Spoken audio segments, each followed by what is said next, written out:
¿A dónde está papi?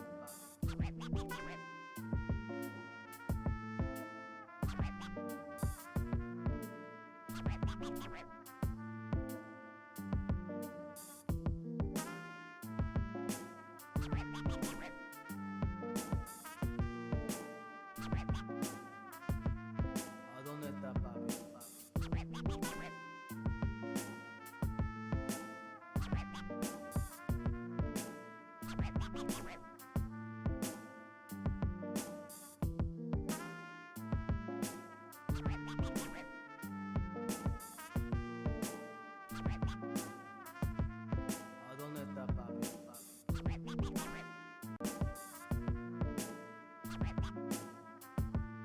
¿A dónde está papi?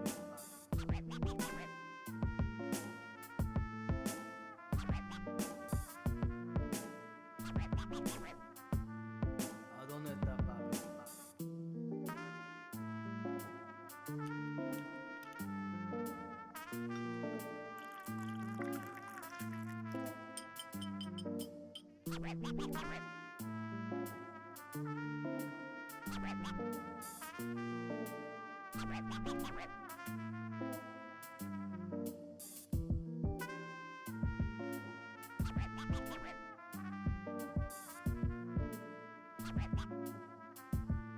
¿A dónde está papi?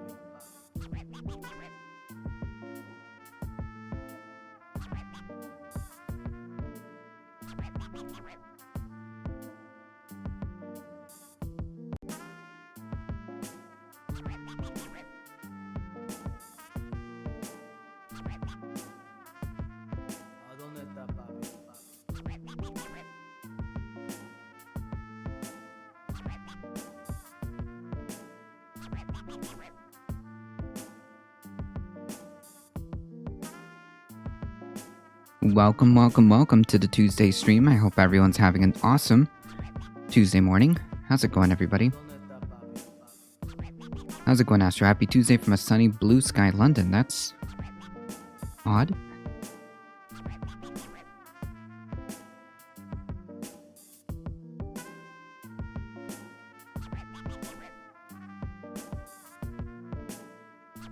Sorry for the bit of a late start. We've got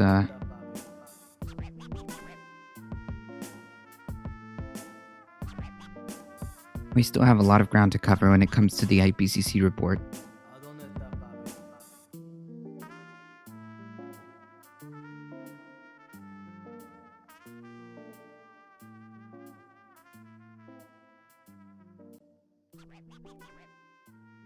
All right. Let me get myself situated over here.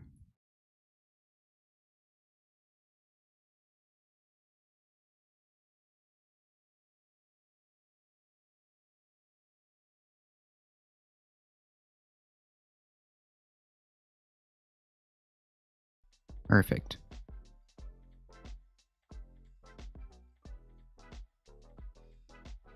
All right, folks, let's kick off things.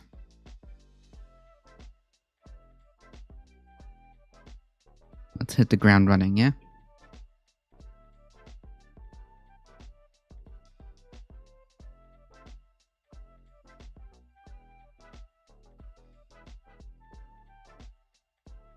The Senate passes anti-lynching bill and sends federal hate crime legislation to Biden. It's okay, folks. It only took us, 100 plus years? The Senate unanimously passed a bill on Monday that criminalizes lynching and makes it punishable up to 30 years in prison. It sailed through the House of Representatives last month, and President Biden is expected to sign it. While it eased through both chambers of Congress, this time with virtually no opposition. The path to passage took more than 100 years and 200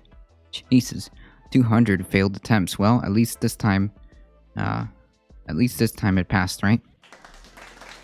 Yay, it only took us 100 years.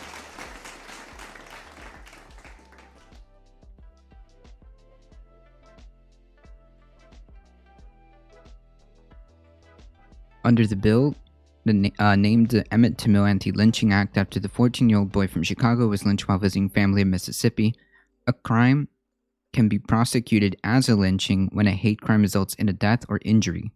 Huh. Said Representative Bobby Rush, Democrat of Illinois, a longtime sponsor of the legislation. Lynching is a long-standing and uniquely American weapon of racial terror and has for decades been used to maintain the white hierarchy. Unanimous Senate passage of the Emmett Till Anti-Lynching Act sends a clear and emphatic message that our nation will no longer ignore this shameful chapter of our history and that the full force of the U.S. federal government will always be brought to bear against those who commit this heinous act. Yep, I mean, like, the TLDR is, geez. That's, it's a bit of a long time to just say that lynching is bad, right? Lynching specifically being, like, motivated by, racial animosity. I assume that's the defining factor.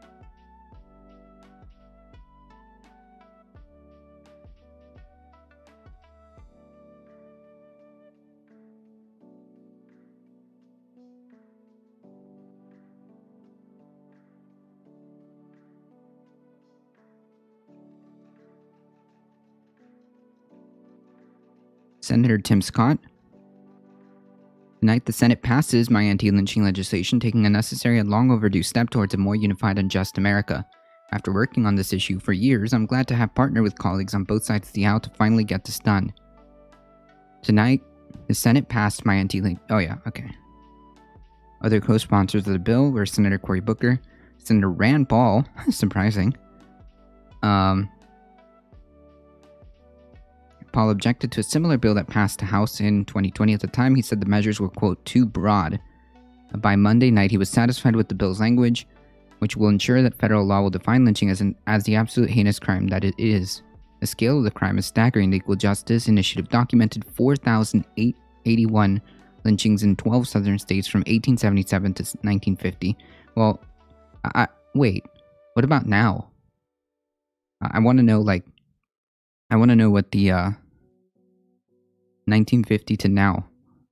The report advocates for erection of monuments and memorials to lynching victims to correct a distorted national narrative about this period of racial terror in American history while directly addressing the harms borne by the African American community, particularly survivors who lived through the lynching era. Yeah, I mean, I don't know about now, how the modern education system, or lack thereof, teaches about that era, but we were definitely taught about this. That's for sure. And I grew up in Florida, so I was taught about all of that, the Jim Crow era and things like that. The rise of the maybe it was just my teacher. I don't know. The rise of the KKK, the Jim Crow era, all these heinous acts that happened. I definitely learned about it. I learned about it not extensively, but we definitely covered it for sure in school, in high school, I think. Ethan there, I can't believe 3 people voted against it and still have their jobs. I thought it was unanimous, or was I wrong?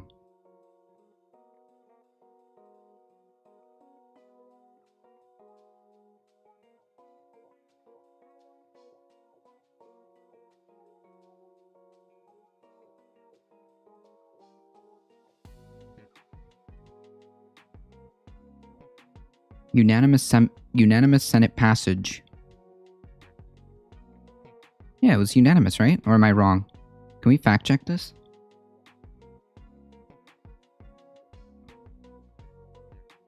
The bill's passage marks a career-defining achievement for Rush, who has represented the Chicago area district since '93. He announced in January that he'll retire at the end of Congress, and before politics, he was a longtime civil rights activist. On Monday, he looked forward to President Biden signing the Emmett Till Anti-Lynching Act into law very, very soon. The Senate passed a resolution in 2005 expressing remorse for failing to pass an anti-lynching legislation, but Congress never passed a bill out of both chambers before Monday. The efforts to pass an anti-lynching bill gained momentum after the murder of George Floyd in 2020.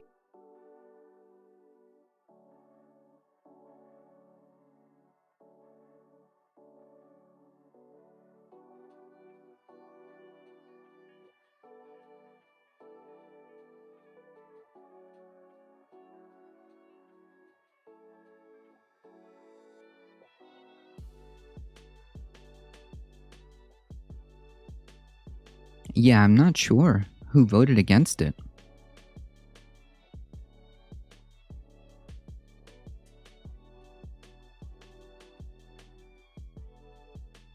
Actually, we can just look.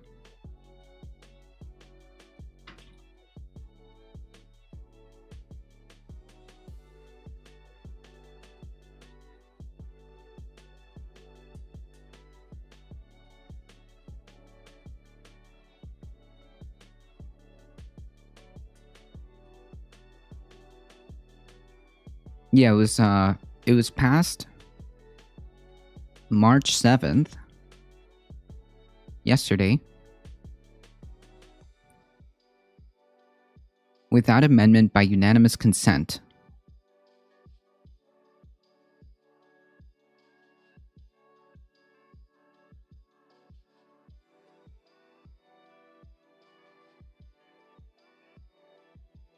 Oh, this is from the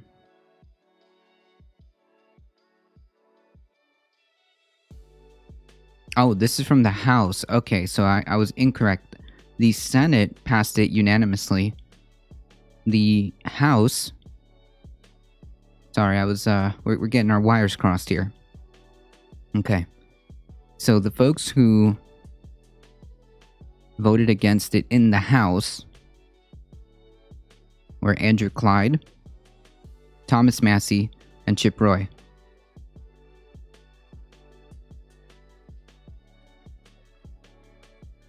Notably, all Republicans, and notably this comment down here.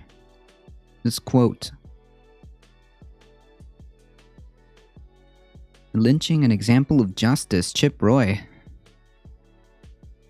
Yikes.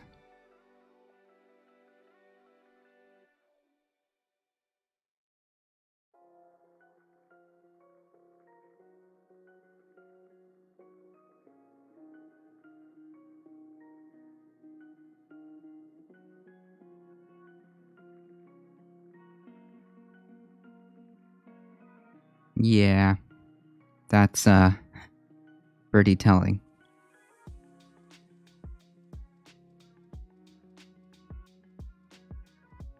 That's pretty telling.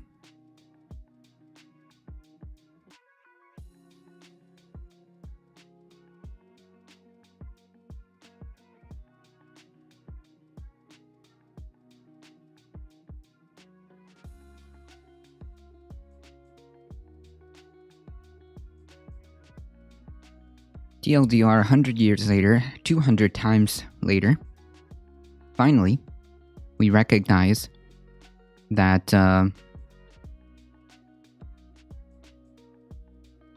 finally we recognize on the books that lynching is bad and deserves to be on the laws. The book. Yeah, the tourist visit guy. The is that the same dude who was like, yeah, this is just like a normal tourist visit, and then was later found like cowering behind an armed agent?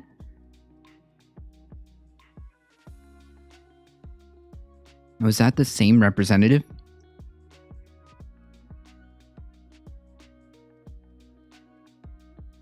That's hilarious. That is hilarious.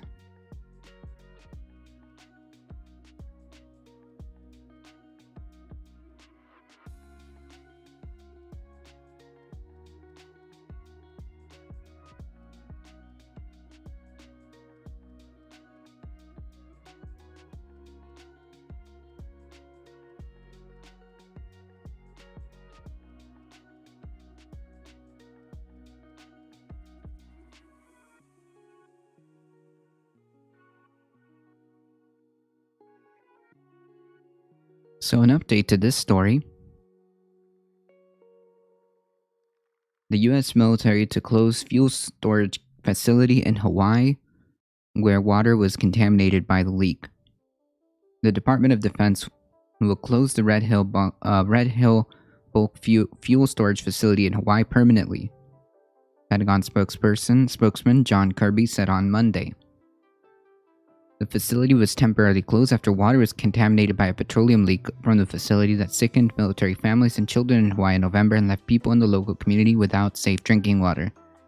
Yeah, that's a very mild way of putting it. Sure. The facility will be defueled and closed permanently. The fuel will be repositioned in a few locations. Unfortunately, the damage has already been done, and unfortunately, for years, it seems, the US military has kind of let this perpetuate. The fuel facility sits 100 feet above Red Hill Aquifer, which is ridiculous to me. Like, what did you think was going to happen? Even if you thought about the safety, even if you cared or pretended to care about the safety, why would you put it anywhere near an aquifer?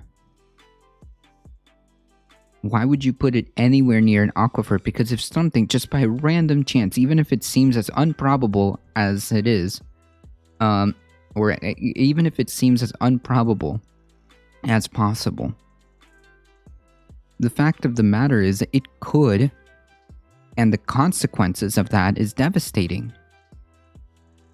So therefore, why would you ever even entertain the idea of putting fuel storage above an aquifer, period, full stop?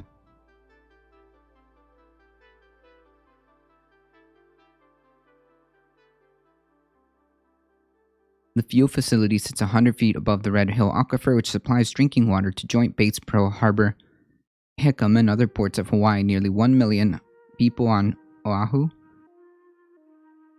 rely on it for water, according to the Hawaii Board of Water Supply. On November of 28, the Navy shut down the well after reports of people on base suffering nausea, vomiting, diarrhea, headaches, skin-related problems. More than 4,000 families were relocated from their homes. Jesus. Testing revealed petroleum hydrocarbons and vapors in the water. Gross. The Hawaii Department of Health recommended in December that all Navy water system users stop using their drinking water, cooking, or oral hygiene, including for pets. Jeez.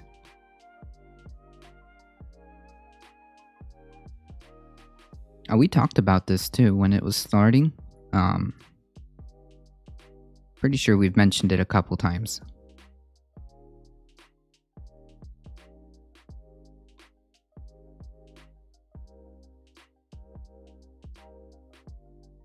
Unreal.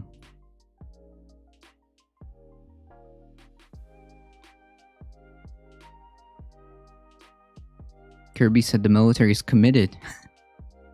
Is committed to mitigating the impacts of the November incident. Well, too late. We're restoring safe drinking water to all residents, and we're providing the best-in-class sampling and testing to ensure the continued safety of the drinking water. Yeah, okay, buddy.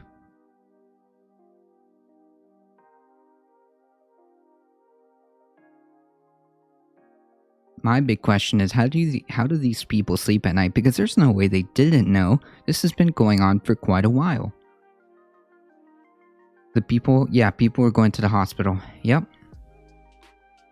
The commander of the U.S. Pacific Fleet ordered a command investigation into the November incident. When that review is complete, the Navy will publicly release the report and continue to work closely with the Department of Health in Hawaii about pursuing follow-on actions, and that work continues. The Secretary of Defense, Lloyd Austin, said in a statement that closing the facility is the right thing to do. When we use land for military purposes, at home or abroad, we commit to being good stewards of that resource. Yeah, I'm gonna press X to doubt on that one, sorry. I'm gonna press X to doubt on that one. Closing Red Hill meets that commitment. Yeah, after you already poisoned the water of what, like 1 million people? Yeah. Okay. The Defense Department will also create an environmental mitigation plan to address any future contamination concerns. We will continue our work with the Hawaii Department of Health, national and local elected officials, and other community leaders to clean up the water at the Red Hill well, and we will develop an environmental mitigation plan to address any future contamination concerns. Yeah, so basically, that is like the most bare minimum. That should be happening. There should absolutely be massive compensation. Sorry, I was like thinking in Spanish. There should be massive compensation for this, and there should be plans in place so that this never ever happens again. Hey, Alio, how's it going? Yeah, the water is literally flammable, yeah? It's kind of like, well, to a much more, to a worse degree, it's kind of like how, water around the areas of fracking can literally be flammable. It's kind of like that.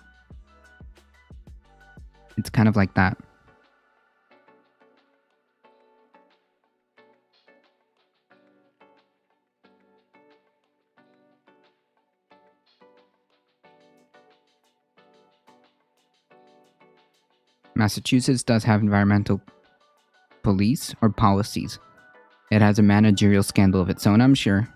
I'm sure a lot of local areas do too.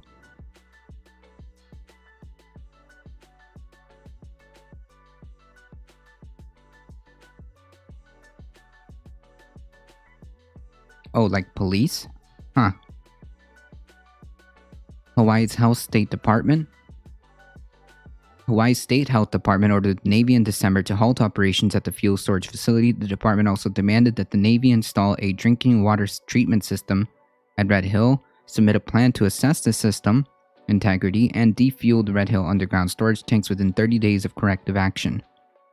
Yeah, I mean, like, that's the least of it, to be quite frank. The Navy initially said it would contest the health department's order, but would pause operations. Jesus. Yeah, so this isn't like, oh, we're doing our best. No, these folks wanted to continue. The fuel facility supports U.S. military operations from all branches of service in the Pacific, according to the Navy. Built during World War II, the Red Hill facility could store up to 250 million gallons of fuel and 20 steel-lined underground storage tanks encased in concrete. Records show a history of fuel leaks plaguing Joint Base Pearl Harbor Hickam in the past decade, with the most recent leak occurring 11 days before the Navy announced it discovered the contamination at Red Hill. Yeah, so again, this has been happening for quite some time. Another incident in May involved the release of more than 1,600 gallons of jet fuel from a pipeline inside the storage facility. An investigation determined that operator error caused the release of 1,618 gallons of jet fuel from a pipeline inside Red Bunker Hill storage facility on May 6 of 2021. The release was not from the fuel tanks. Yeah, again, it doesn't matter. How is it if by chance, like it happened here, there was some massive user error and something like this happens, how could you possibly think that putting fuel storage tanks on top of, or even remotely close to tangentially to any water source is just beyond me? It's just beyond me. In October, the Hawaii Department of Health cited the Navy for violations related to an operation and maintenance of the facility. The fines and violations resulted from a routine inspection from September 28th of 2020 through October 9th of 2020. Jesus. The notice of violation and order consisted of 5 counts with a total penalty of $325,182. That's it?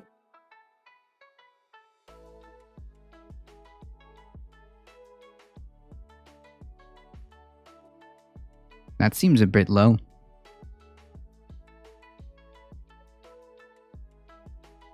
In the release, the health department said the 5 counts were, quote, failure to operate and maintain ongoing corrosion protection to the metal components of the portion of the Navy's tank and piping that contained regulated substances are in contact with the ground, failure to perform line tightness testing of repaired piping before return to service, failure to perform an annual liquid tightness test on spill prevention equipment to prevent release to the environment, failure to maintain adequate release detection for double-walled underground product recovery storage tanks.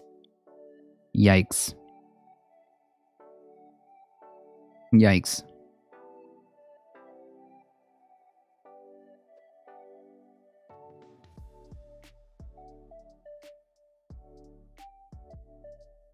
In January 2014, during the refueling of a tank, the Navy identified a fuel release estimated up to 27,000 gallons of JP8 jet fuel. The U.S. Navy subsequently drained the tank and collected samples from existing monitoring wells. Results taken in and around Tank 5 indicated increased hydrocarbons in soil vapor and groundwater. At the time, the agency said the drinking water was in compliance with federal and state concentrations for drinking water both before and after the January 2014 release. Okay. I'm gonna press X to doubt on that. I'm gonna super press X to doubt. How can you tell me that they meet compliance after there was a massive 27,000 gallon spill? Yeah, I don't buy it. I don't buy it unless the standards are off. I don't buy it. I also don't buy whatever PR the Navy's trying to tell us. I just automatically assume that it's worse than what they say.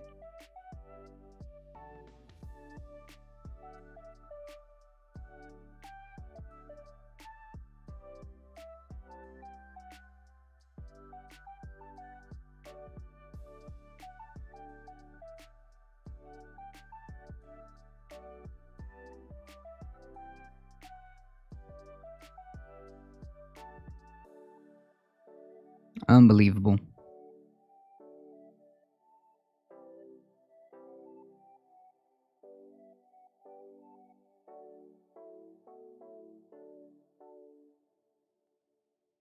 In meme article of the day, U.S. reaches out to Venezuela amid possible Russian oil embargo. Yeah. Remember how we made such a large brouhaha about how Venezuela or something? How we were so critical? Yeah. Senior officials secretly traveled to Venezuela over a weekend in a bid to unfreeze hostile relations with Putin's top ally in Latin America, top oil exporter, whose re-entry into U.S. energy markets could mitigate the fallout at the pump from a possible oil embargo on Russia. Yeah. You can't make this up, folks. The outcomes of the talk with President Maduro wasn't immediately clear. The surprise visit came together after months of quiet back-channeling by intermediaries, American lobbyists, okay, Norwegian diplomats, and international oil executives. Okay.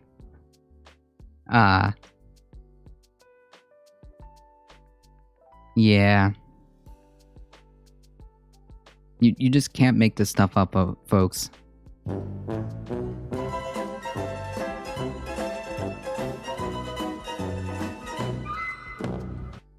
Yeah.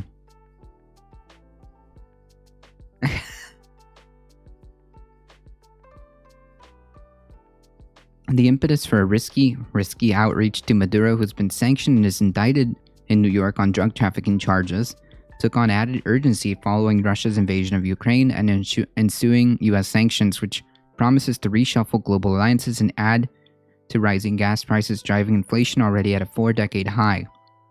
Powerful Democrats and Republicans alike on Capitol Hill last week began voicing support for a U.S. ban on Russian oil and natural gas imports as the next step to punish Putin over the invasion.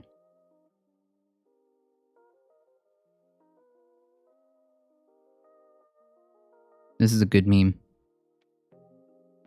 The U.S. delegation was led by Juan Gonzalez, the National Security Council Senior Director for the Western Hemisphere, according to two individuals briefed on the visit on the condition of anonymity to discuss U.S. policy. He was accompanied by Ambassador James Story, the top U.S. diplomat in Caracas when the Trump administration broke off relations with Maduro in 2019 and recognized opposition leader and professional clown Juan Guaido as the country's legitimate president.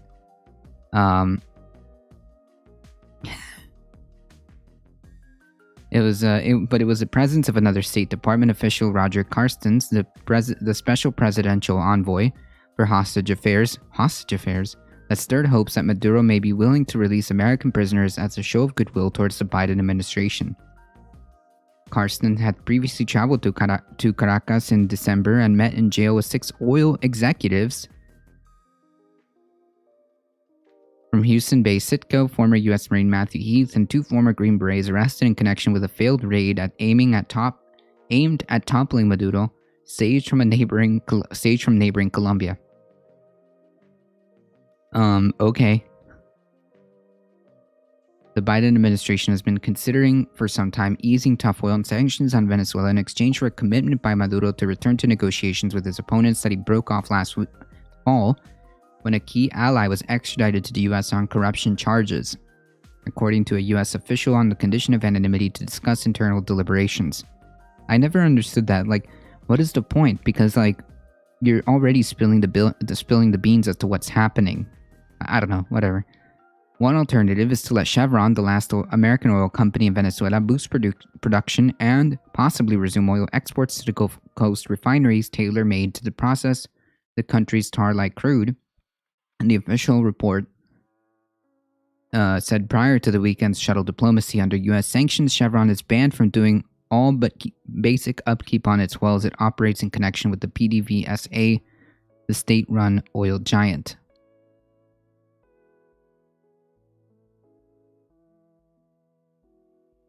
Yeah.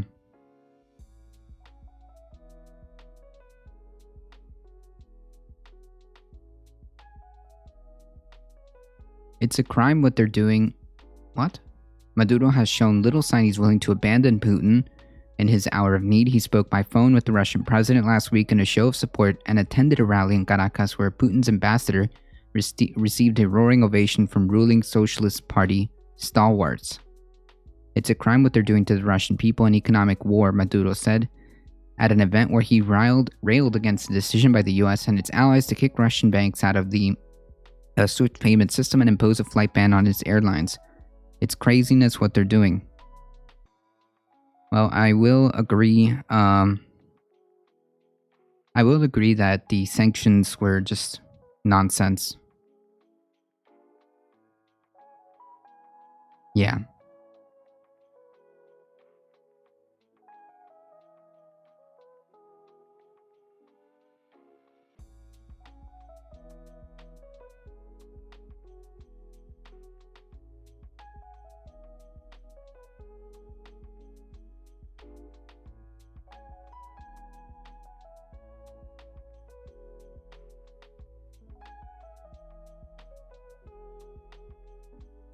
God, come back.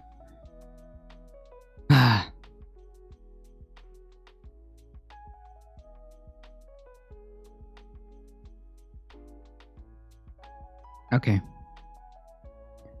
So the US will only lift cruel sanctions just for a sec for some oil. And to enrich the oil executives.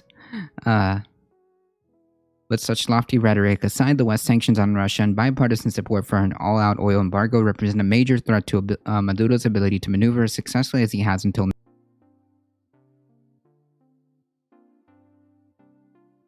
Russia emerged as the top buyer of Venezuela's crude oil in the wake of the U.S. sanctions last year.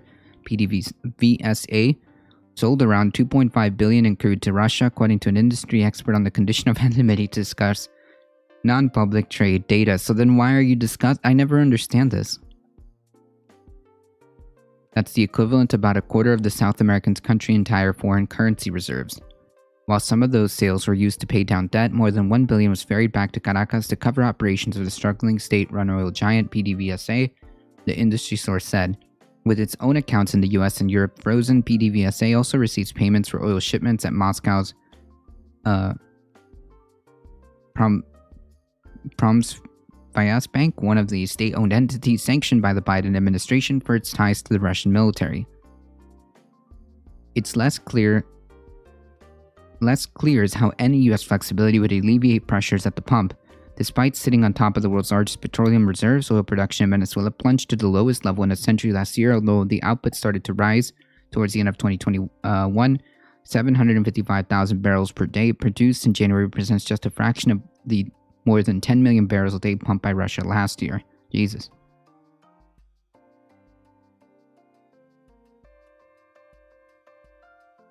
Yeah, I think the TLDR is just to show, like, the reality is that we never actually cared. At all. The entire sanctions was based on some ideological dogma. We never really cared. we never cared about, quote, punishing dictators or democracy or any of that. We never cared. Because when push comes to shove, all those go out the window. All those go out the window.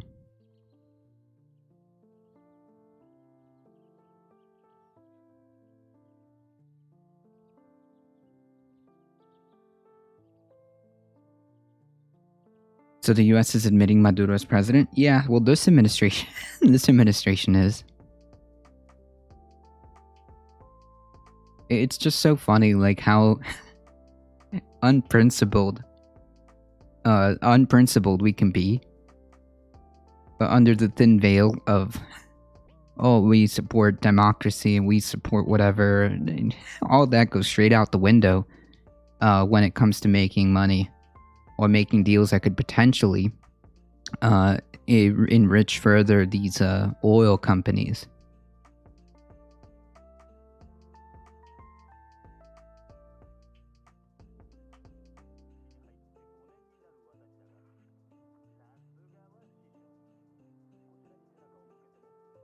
So much so that we are willing to make secret fly-by-night travels to Venezuela. It looks like a recession is coming. Oh yeah, I think what's coming is not good. Not good. I saw gas prices go past $4 already. And that was yesterday. I don't think I've ever paid for more than $4 for a gallon of gas. I don't think that's ever happened that I've had to pay in my adult life. When I've, in my adult life, I've never had to pay above $4 of gasoline, I think. I think the most I've seen the pump was like $3.70, something like that. Way back then.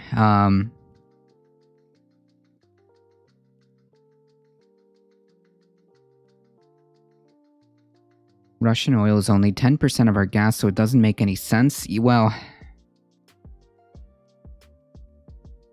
it might be.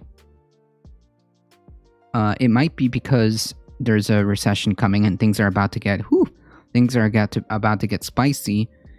Could also be a sprinkle of greed. A lot of corporations are taking advantage. They're like, oh yeah, we'll just jack up the prices as much as people are willing to make money. A little bit of corporate greed, a little bit of recession.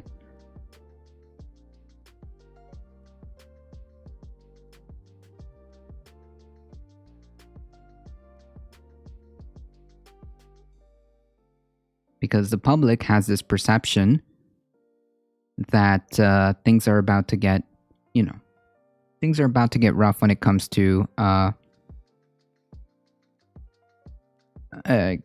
gas prices, and they're being primed to accept increasing prices.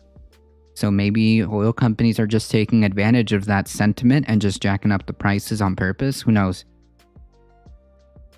I'm predicting new drilling for, quote, national security purposes. Geez, I hope not. I hope, man, that is so effed. I mean, like, we could just be going in the direction of Germany, who is attempting, from what I understand, instead of, looking towards other alternative oil or fossil fuel supplies, they're trying to focus on getting renewables, or at least revamping their efforts to get more renewables, because as we've been saying for over 9,000 times, if you want energy independence, what better way than making sure your country is energy independent by investing in renewables? I mean, that's just exactly a no-brainer. Yeah, that's exactly correct. A no-brainer. How much better for national security, for energy independence, could it get? I mean, it just solves that problem. If you really want to go down that route, the best thing you could do for, quote, national security issues when it comes to energy is to decentralize and make it as renewable as possible. Period.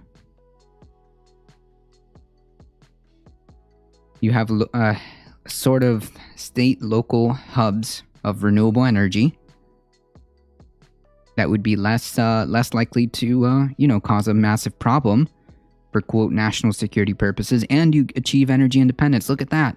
A 2-for-1 special.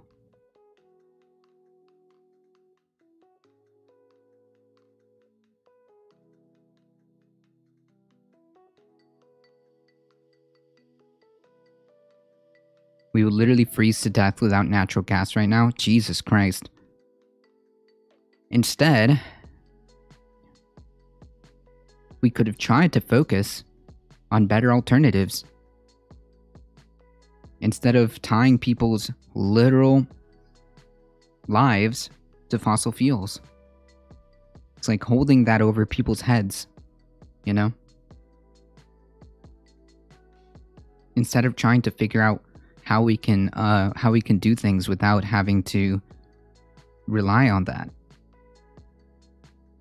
Making electric systems that don't rely on natural gas, so that people don't freeze to death without it.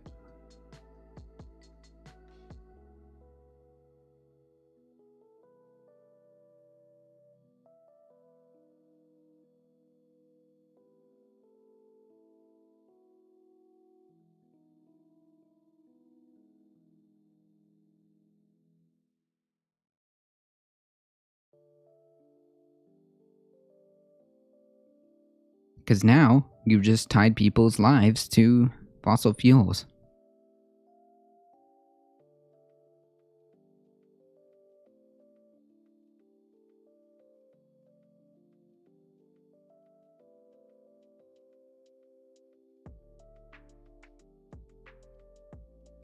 At the end of the day, unfortunately, under this system, the only thing that matters is making sure that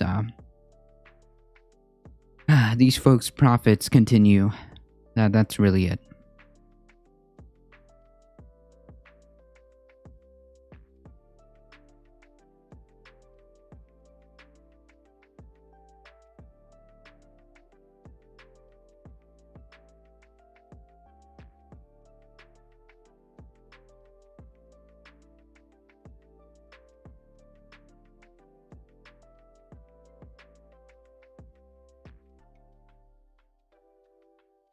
We have spoken about this possibility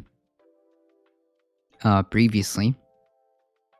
But here's a new study. Much of the lush Amazon forest may eventually become a grassy savanna due to a long-standing combination of logging and burning. A new study has found that's completely 100,000% us. The study published in Nature Climate Change observed with the Amazon's resilience, its ability to recover from events like droughts or fires, has been plummeting consistently in more than 3/4 of the rainforest since the early 2000s. Jesus. It's about what, 20 years? Such resilience could trigger widespread tree and shrub death, leading to major impacts on biodiversity, global carbon storage, and climate change. Yep. According to the authors. Many researchers have theorized that a tipping point could be reached, but our study provides vital empirical evidence that we are approaching that threshold. Jesus. Co-authors Nicholas Boers of the Potsdam Institute for Climate Impact Research and Technical University of Munich said in a statement, "Today, we'll look at a push for US and European countries to include Russian oil and gas bans in a growing list of Wait, what? What does this have to do with anything? Oh, what?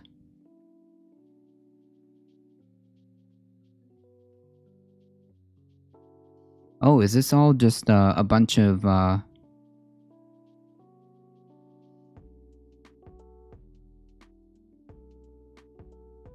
Okay.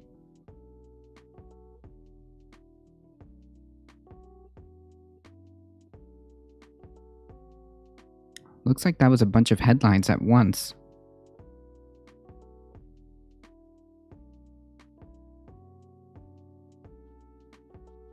Instead, let's just go to the source.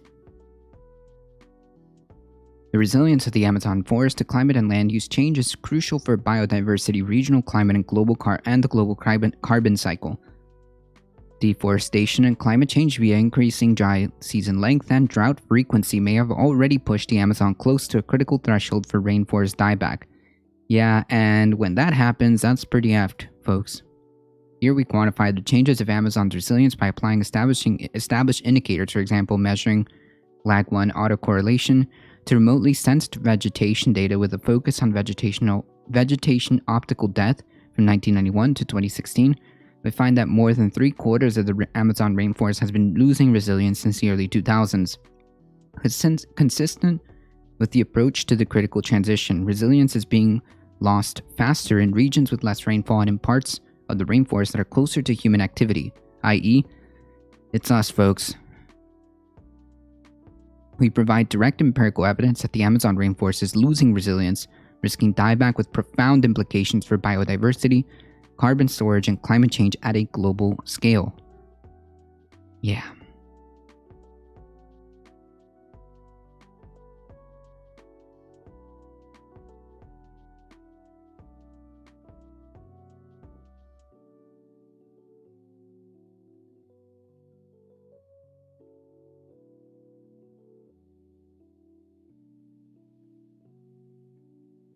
This is not good, folks.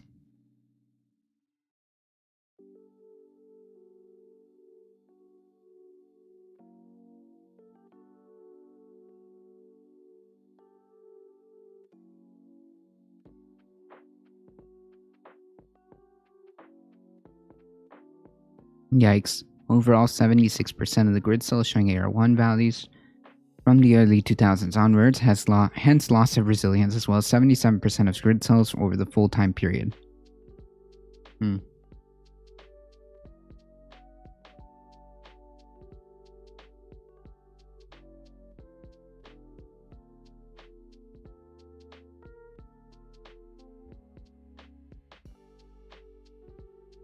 Yeah, Brazil's going to be effectively just like the Midwest.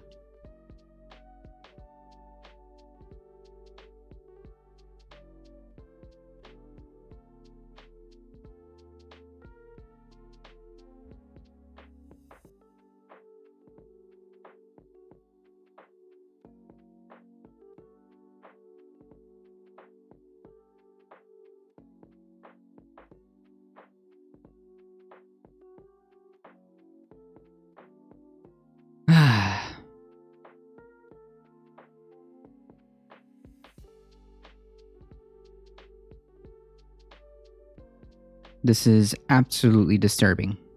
There's a widespread concern about the resilience of the Amazon rainforest to land use change and climate change.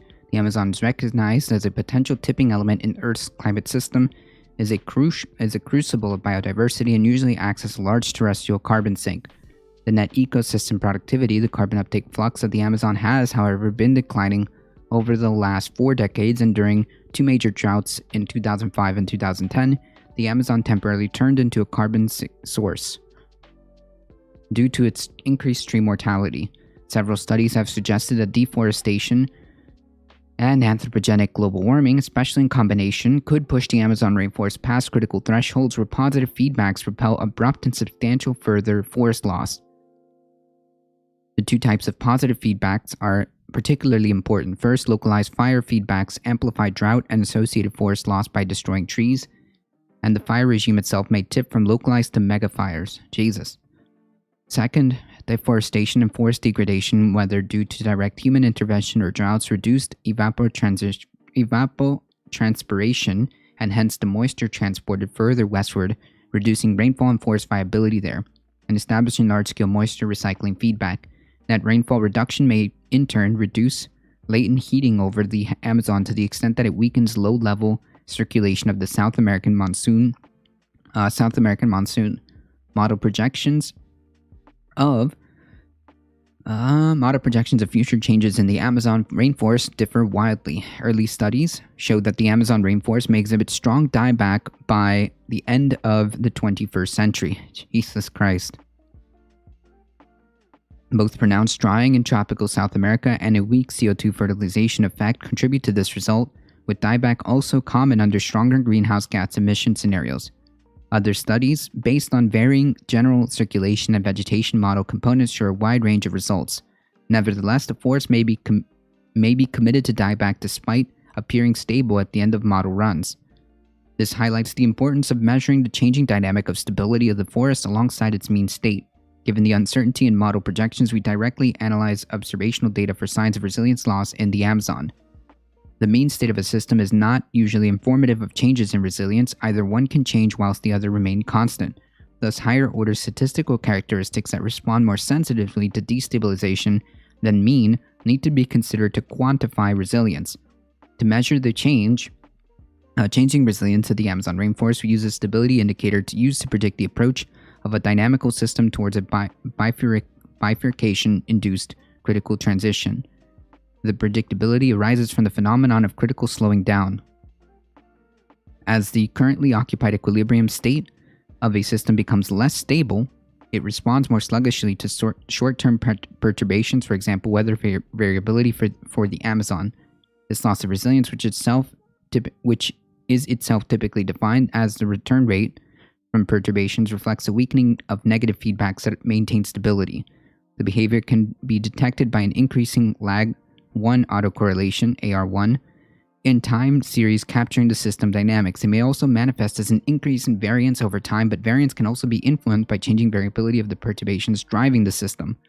Increasing AR1 has been used to detect CSD before bifurcation-induced state transitions in a number of systems, including but not limited to climate and ecology. In particular, CSD has recently been detected in reconstructions of Western Greenland ice sheets height changes, as well as the variability for the Atlantic Meridional overturning circulation. A caveat highlighted by the analysis of model projections before Amazon dieback is a system that should be forced slower than its intrinsic response timescale for CSD to occur.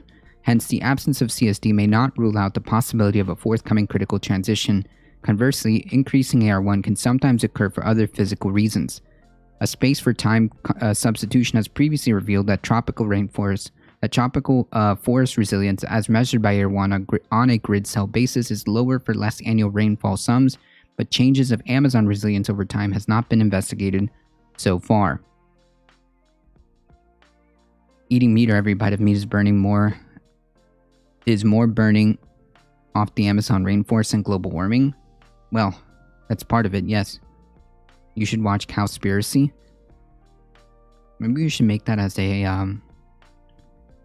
a community movie documentary night.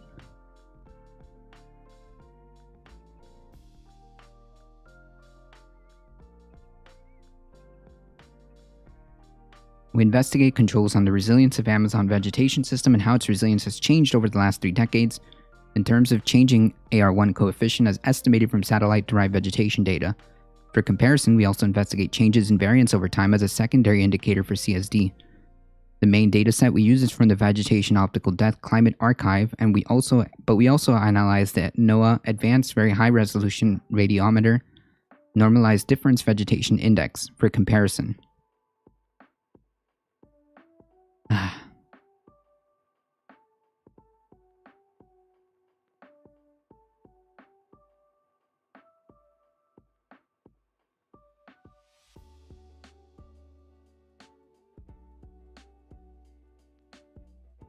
So basically, this is how they got to the empirical conclusion.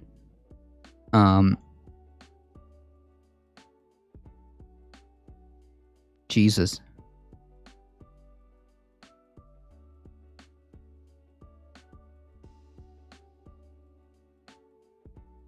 You know, the thing that really pisses me off is, like, you can see just how complex and thorough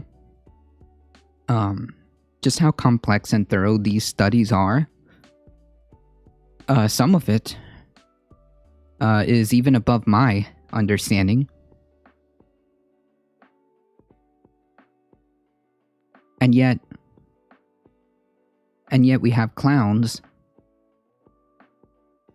like Jordan Peterson attempting to kind of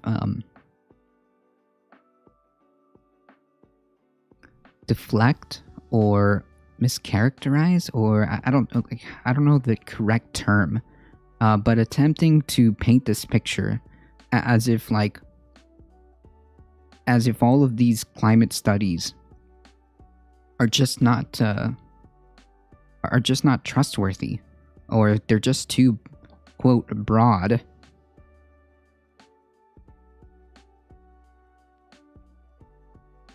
Because he sets a pretty dishonest premise where climate is defined as everything, which he speaks in vague generalities because I have no idea what that even means. And then, based on that false premise, then says, well, how could they possibly know? How could you possibly account for everything if climate is everything?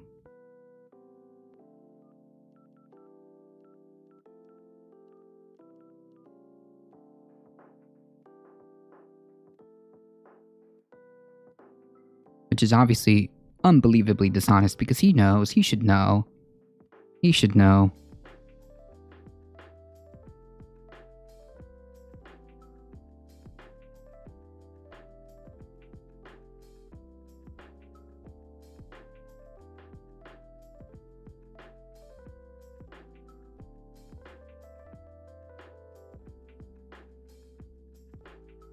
Whereas the NDVI is more commonly used to measure the greenness of vegetation, that is, photosynthetic activity, which can saturate at dense grass cover. VOD, a microwave-derived product, does not saturate and remain sensitive to changes. Also, at high biomass density, we use the longer Q-band product from VODCA, which has a resolution of 0.25 by 0.25 degrees, from which we create a monthly data set. And taking the mean values for direct comparison, we rescale the NDVI data to the same resolution. For a check of robustness, we also use a C-band product from VODCA, which spans a shorter time period. We focus on 2 stressors of the Amazon that may cause resilience changes: precipitation decline and human influence. So that's how they got the conclusions that they did. And so here they are.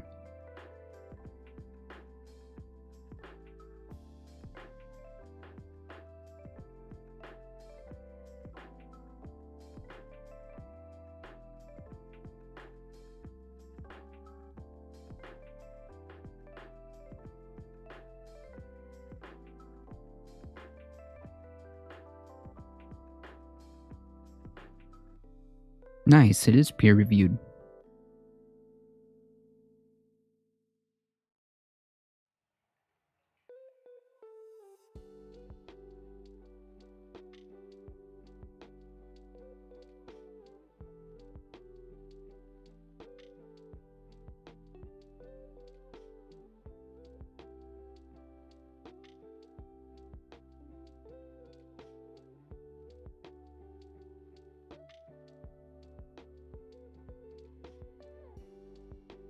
Yeah, when you start talking about these heavy math and science over here, oh boy.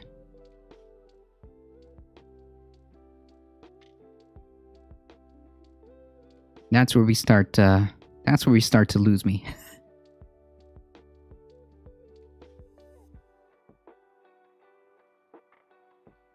For those folks who are interested in looking at this entire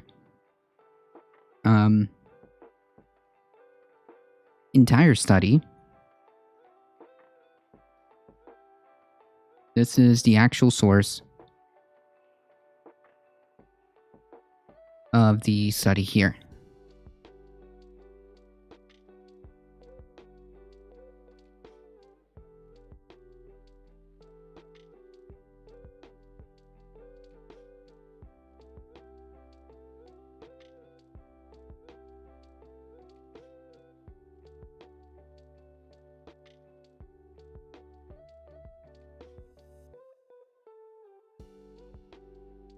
Those numbers look scary. Yeah, I mean, I think the TLDR of this is pretty, the TLDR of this is pretty dark. I may not understand the nitty gritty behind this, but I do understand that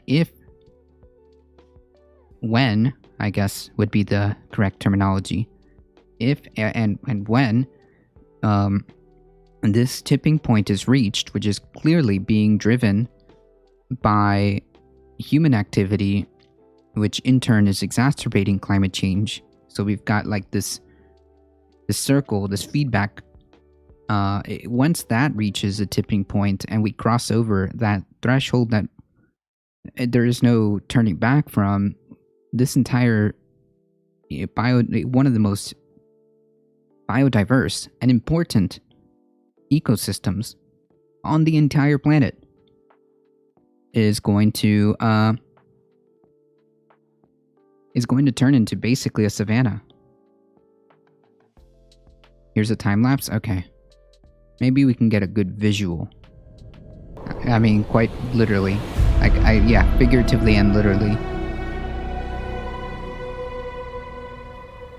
Oh my goodness. Yeah, I mean, like, you don't need extensive scientific like understanding to kind of come to the conclusion that like one of the biggest and most rich ecological systems that is the Amazon, should it fail or should it be changed or destroyed, that it would have massive implications across the board. Yeah, it's no wonder a mass extinction is happening, yeah.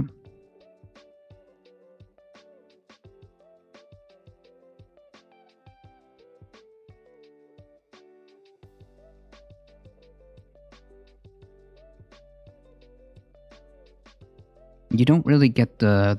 You don't get to really experience the full impact until you see videos like that, like time-lapse videos of decades of how things used to be when we had the ability to have satellite imagery till now. You don't get to fully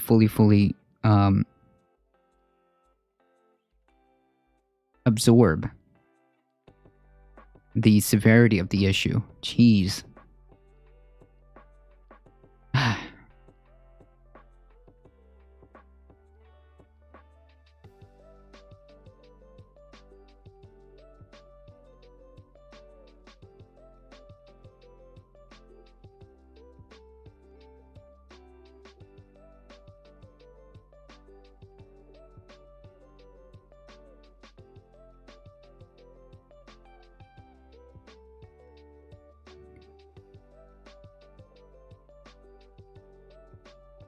My dad recently said to me, but look at all these cheese when you fly over the earth. There's plenty. We're doing fine. I didn't know how to respond. I was just dumbfounded.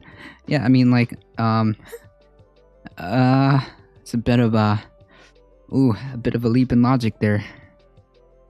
Bit of a leap in logic.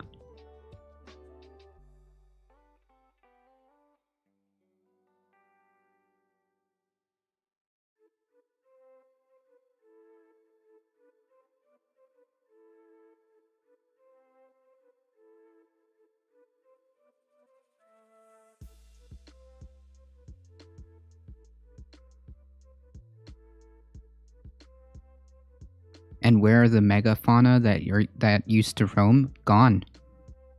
Gone.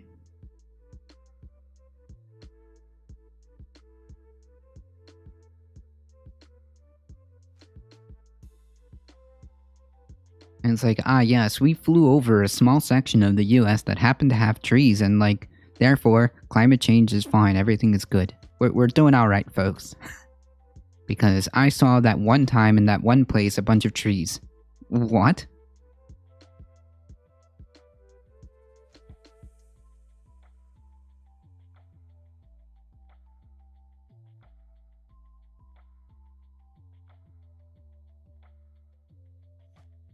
It also like discounts a lot. Like, climate change isn't just like, oh yeah, there's less trees.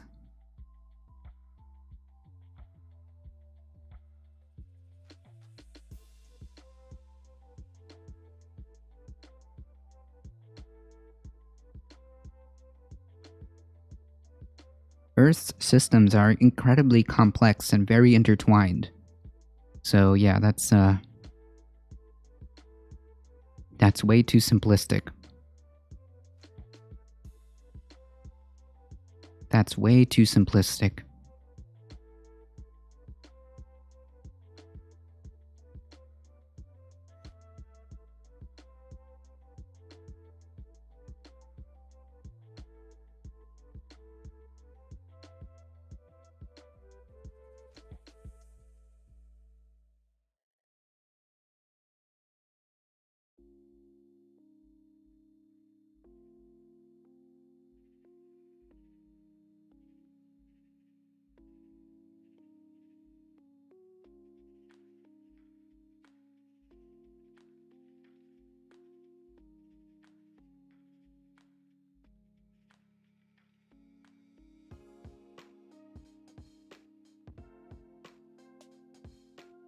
I'm kind of curious.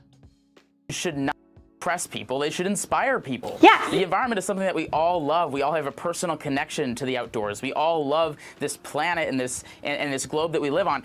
Let's embrace that. Let's make the most of it by bringing an inspirational approach to the environment and climate change, because it isn't about doom and gloom. It's not about telling people what to do. It's actually about equipping people with the best resources to be efficient and stewards of our planet.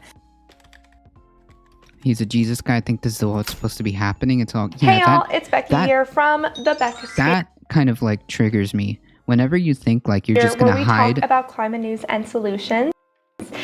Okay, hold on. Like when you try to like deflect any type of action, because it's just God's plan, and if it works out, it works out, and if not, then it's God. Wait, what? Yeah, there are rumors that there is a YouTube channel out there, Lee Spanner. Why would God create all of this life just for us to destroy it all? Right. Hey, that's a good counter argument if you want to take that religious I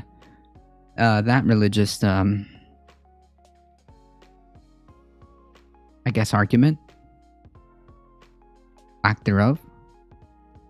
So, yeah, that would be a good retort. It's like, if so,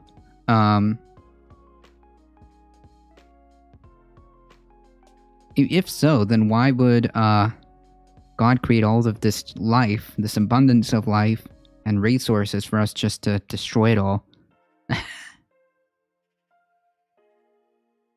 Hey, sourcing. I mean, he is also a bit sadistic, true. Yeah, God also said, "Thou shalt not kill," the most ignored words in all of history. True. Well, true.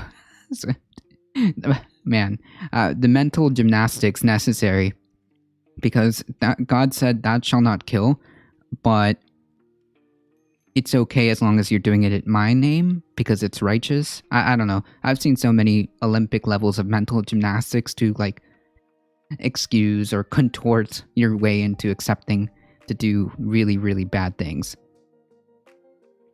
Yeah, I'm sure I'll get the mysterious ways as an answer. True. Today I wanted to do something slightly different. I've actually been wanting to do this for a little while. I want to see what things are being discussed involving the climate crisis on Fox News. Oof, that's mistake number one. To see what they're discussing or lack thereof on Fox News. I think it's important because a lot of people watch Fox News and they are influential to the Republican Party, and I think that the only way that we can build consensus on the climate issue is to understand how it's being perceived by Fox News. Jesus, she looks so painful trying to do this video. I get it, but Jesus Christ. I'm an atheist and most religions are bunk. Yeah, I'm not like a very overtly religious person. I've seen a lot of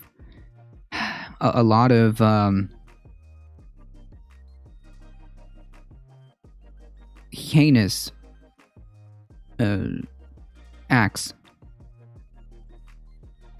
I've seen a lot of heinous acts under the banner of religion.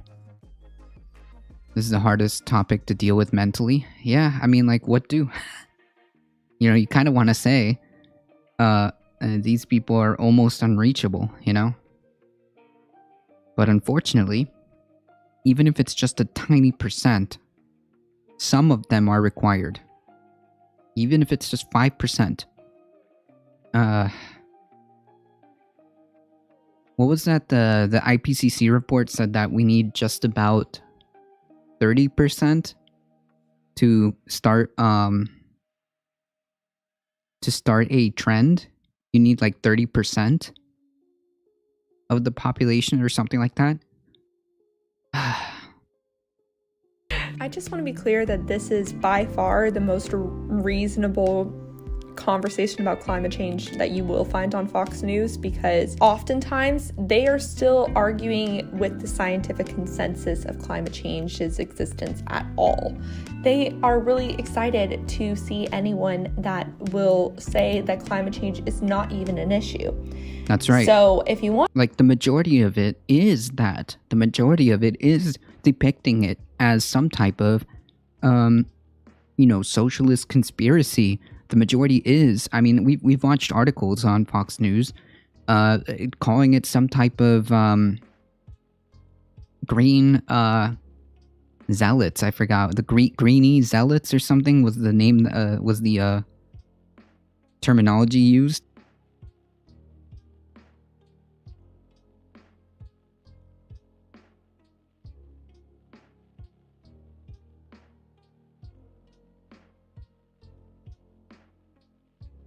You also want to blame the people who are least responsible outside of the Imperial Core. Yeah, it's always not a problem. And if it is, the solution is like, I don't know, like ban immigrants or something. want to see more craziness on the side of Fox News, I'm happy to do videos responding to some of the more out there points, but I thought I would just start with a actual reasonable discussion from a more conservative perspective discussing climate change. We'll start with a more reasonable interview that's... Right, like I agree that there are some, and by some I mean like a literal handful of people who are accepting climate change as a legitimate crisis, as a legitimate global crisis that needs to be addressed. There are some, and by some I mean far and few between. Like you could probably count the number on your hand.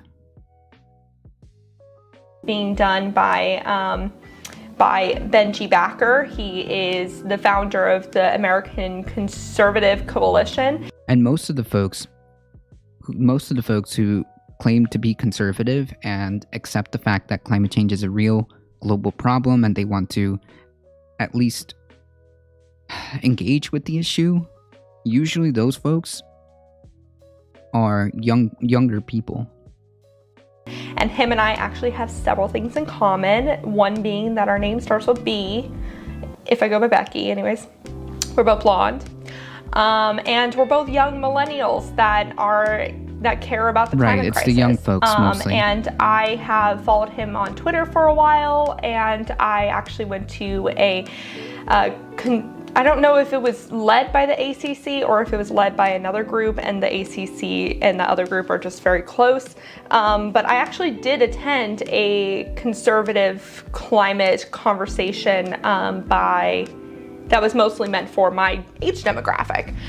So I did a video even a while ago saying that conservative climate people do exist. So you can check out that They're video. just- That was one of the it's far earlier and few videos that I between. did. And they're overwhelmingly young people. Yeah. But I think that it's interesting to hear what they have to say about the conversation, and frankly, how they talk about it in a way that gets them on Fox News.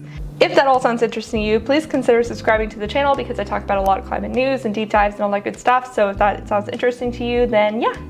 All right, let's go ahead and get into it. I'm looking at my laptop, which is right here. And I'll put a little, obviously I'll put the video and blah, blah, blah, blah. Okay, so this was done about 10 days ago, and let's go ahead and get into it. But there is a clean, green energy solution. Nuclear power, which of course the Democrat geniuses are shutting down. Gavin Newsom is in the process of closing. Wow, we haven't even gone to the interview yet, and I already want to talk. Okay, so why is it that the only thing that Republicans want to talk about for First of all, that guy, forgot his name, but that guy is insufferable. Sorry. clean energy solution is nuclear power? Forgot his name. Why? First of all, they're choosing simply the most divisive clean energy form because people have problems with the waste side of things. And why is that though? I have spoken on nuclear several times. I'm personally, in my opinion, I think it's mostly a good, clean form of energy. It doesn't create emissions, What? It does create waste, but there are waste disposal mechanisms, and future nuclear reactors are actually able to take that waste and reuse it. And it's also a form of consistent energy that doesn't rely on battery power or the whims of nature. So I think that it does have a place in the clean energy transition. But that being said, it should not be the only thing that is ever discussed on the right when it comes to clean energy solutions. Honestly, if we want to move more on creating a more resilient grid, we should have more distributed form of energy solutions. So it should not just be nuclear. Also, nuclear takes a long time to build. And so we really don't have the time to build to only have nuclear. So we gotta talk about more than just nuclear, just saying. And I'll get more into that in a bit. California's last nuclear power station. I was once firmly against nuclear power, not so much on safety grounds, but because of the heavy government subsidies involved in dealing with nuclear waste. Wait, so he was against nuclear power because of the heavy government subsidies? Shouldn't he hate fossil fuels then too? Because they get a lot of government subsidies. Now it Wasn't seems that the those Paul problems are Watson being guy? solved. A Something? new Wasn't watching, just generation heard the of nuclear voice. No, power no. Could provide Not him. fantastic opportunities for American innovation and jobs. Not to mention They just probably want to use it to blame regulations. Yeah, exactly. Like, the whole point is to be divisive. Like, just to be clear, the whole point of attempting to kind of make or focus on something that's divisive or considered controversial is to keep that conversation going so that the conversation never stops, right? It's an ongoing thing. We just need to continue to debate it. We just need to continue to talk about it. Eventually, we'll get to this. So, we're just talking about it. It's on purpose to divide. That is the purpose. And now we're seeing examples of just how effective nuclear power can be. In the town of Kemmerer, Wyoming, for example, a brand new nuclear power station is replacing a coal-fired power plant that was forced to close, creating thousands of jobs and many, many new opportunities for the town and the whole state. It is a win for the environment and a win for American workers in the heartland. This project, and more like it, is the kind of... The free market would solve climate change if we just got rid of the regulations. I love that argument. That's such a good meme. That's like, yeah, if we just got rid of all the regulations, everything would just be perfect. You know, just pre-regulation era when we had literal entire lakes being destroyed, being so toxic that they were devoid of any life. Just as an example.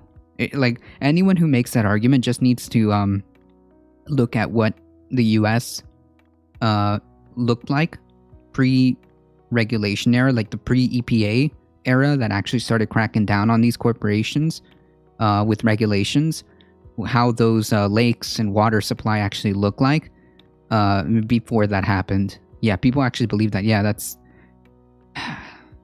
thanks to people like this guy on TV. People like these people, you know, like the guy on TV over here.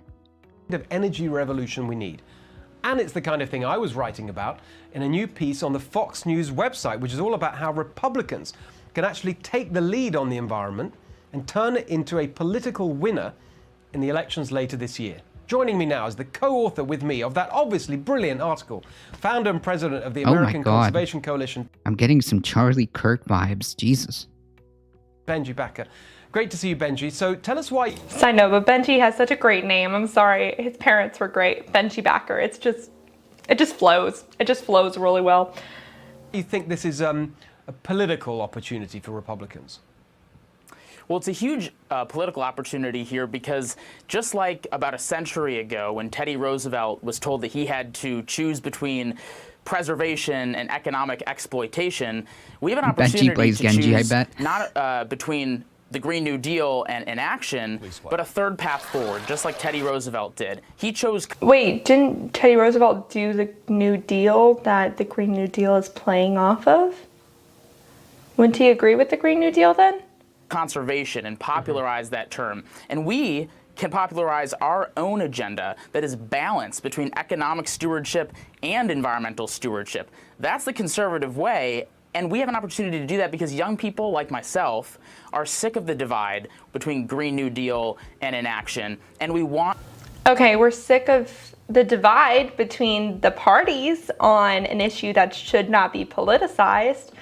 I guess you could say that the Green New Deal is a politicized left-wing version of a climate solution. But I think why a lot of people like the Green New Deal is because it recognizes that there are a lot of things within the climate movement that intertwine with a lot of other issues that we have in society. And so only tackling the climate crisis as if it's not interconnected in a larger systemic set of issues, I think it kind of misses the point, but it would be really nice if the issues were disconnected. Right, but they're not. Like, this entire... Yeah, exactly what she's saying is true. Basically what she's saying is, well, yeah, we got to recognize that all of this is intertwined, it intersects with each other, whether we like it or not. Whether we like it or not. That's what America does best. We just need to pursue it.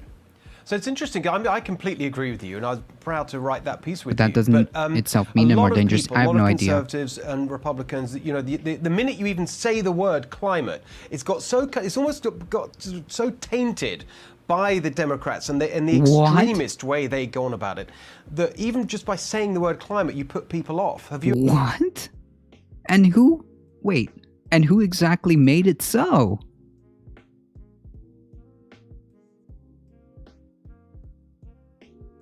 And who exactly made it so? What? You encountered that, and what's the solution? Absolutely. I mean, look, climate change has been a polarized topic for now over 2 decades. By and whom? By whom? By the left wing as a political issue that they can win elections on. Like, I get that, honestly, this rhetoric, you have to talk like this in order to be on Fox News. You really do have to demonize the left in order to be on Fox News. But it frustrates me that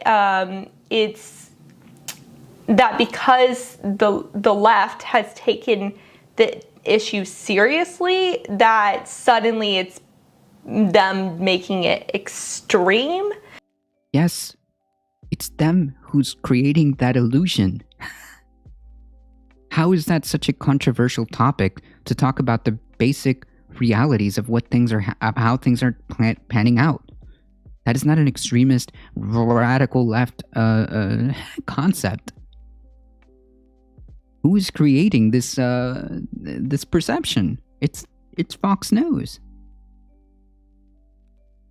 It's people like that guy. Oh man, I still can't remember that guy's name. I wish I could remember.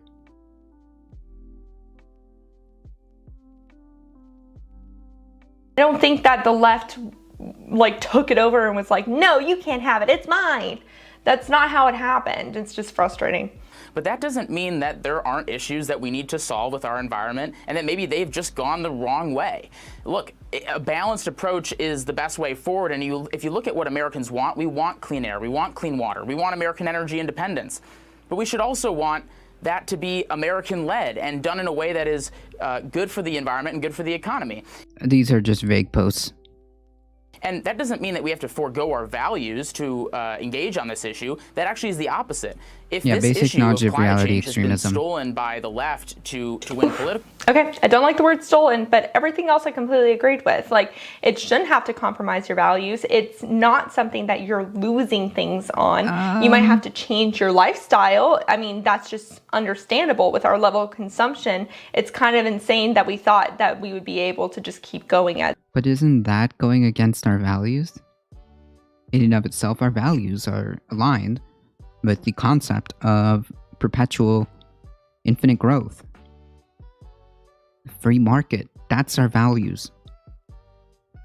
We have to come to the reality that it just can't be. It just can't continue, like she's saying. As is. That also could therefore be an argument that we kind of need to change our economic style because our economic style relies heavily on economic growth and constant growth and consumption, which is not sustainable. So again, I don't think it's necessarily realistic to think that we can solve the problem without changing things. But I also don't think that it means that people have to lose their livelihoods or lose well, yeah, nobody's any sense of about normalcy, you know, like things need to change, but I don't think that it means that people have to feel an immense sense of loss. There should be an immense sense of gain from the transition if it's done correctly. Yeah, the immense sense of gain, like, you know, being alive, like having some semblance of a kind of sustainable planet that can continue to provide the resources that we need for just basic life, like water and food. Yeah, just small things, you know, the little things in life, you know? I don't think that the Green New Deal is not correct with it, but anyways. Let's take that back and make it our own topic that we not only win elections on, but also create better policies for the heartland and the coasts. Where I grew up in the heartland, this is the type of area in Wisconsin where these farmers and ranchers need to have a conservative approach, and we need that across the country. Yeah. I would love to see them take it seriously and propose reasonable counter choices. Well, therein lies the issue, right? Like, he said a lot of things without saying much, right? Think about it. What exactly did that guy say that was in any way, shape, or form attempting to give a legitimate solution? It was a lot of vague posting. That's what it was. It was a lot of vague posting while taking a pot shot. While taking a pot shot at the left.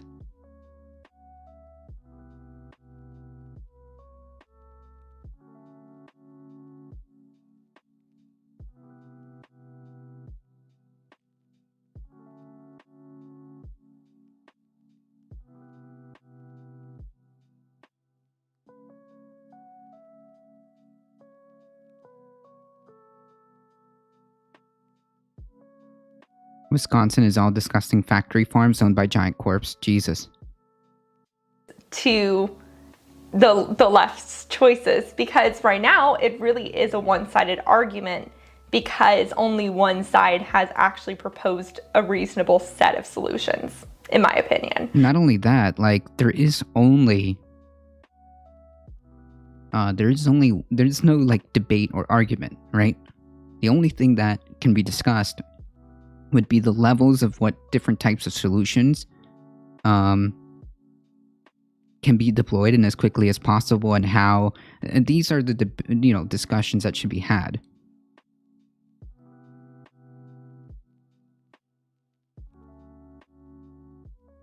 Yeah, the whole small family farm thing is not reality. That is true. A lot of the quote, well, I don't know if it's the same with Wisconsin, but I know for sure that up in Georgia, the quote small family farms, or the smaller farms, are really just like indebted to massive factory farms, to the point where like they don't even own their own equipment or anything like that. It's just all extensions of massive corporations. It's the same everywhere. Yikes. So if we come up with reasonable counter arguments, then I am here for that. Yikes. So right about that, because when you talk about the specifics, that's another thing. You know, you get into it, and all you hear from the left are these things that really annoy people. You're going to have to stop driving your car. These really annoying things, like, I don't know, attempting to decouple ourselves from fossil fuels, just really annoying things by the left, attempting to create areas where we can restore important and vital ecosystems. It's just very annoying things, like trying to keep, billions of people from to prevent billions of people from starving. These just crazy annoying things. These crazy annoying things that the left proposes, like, drinking water to not be poisoned by fracking. Little things in life.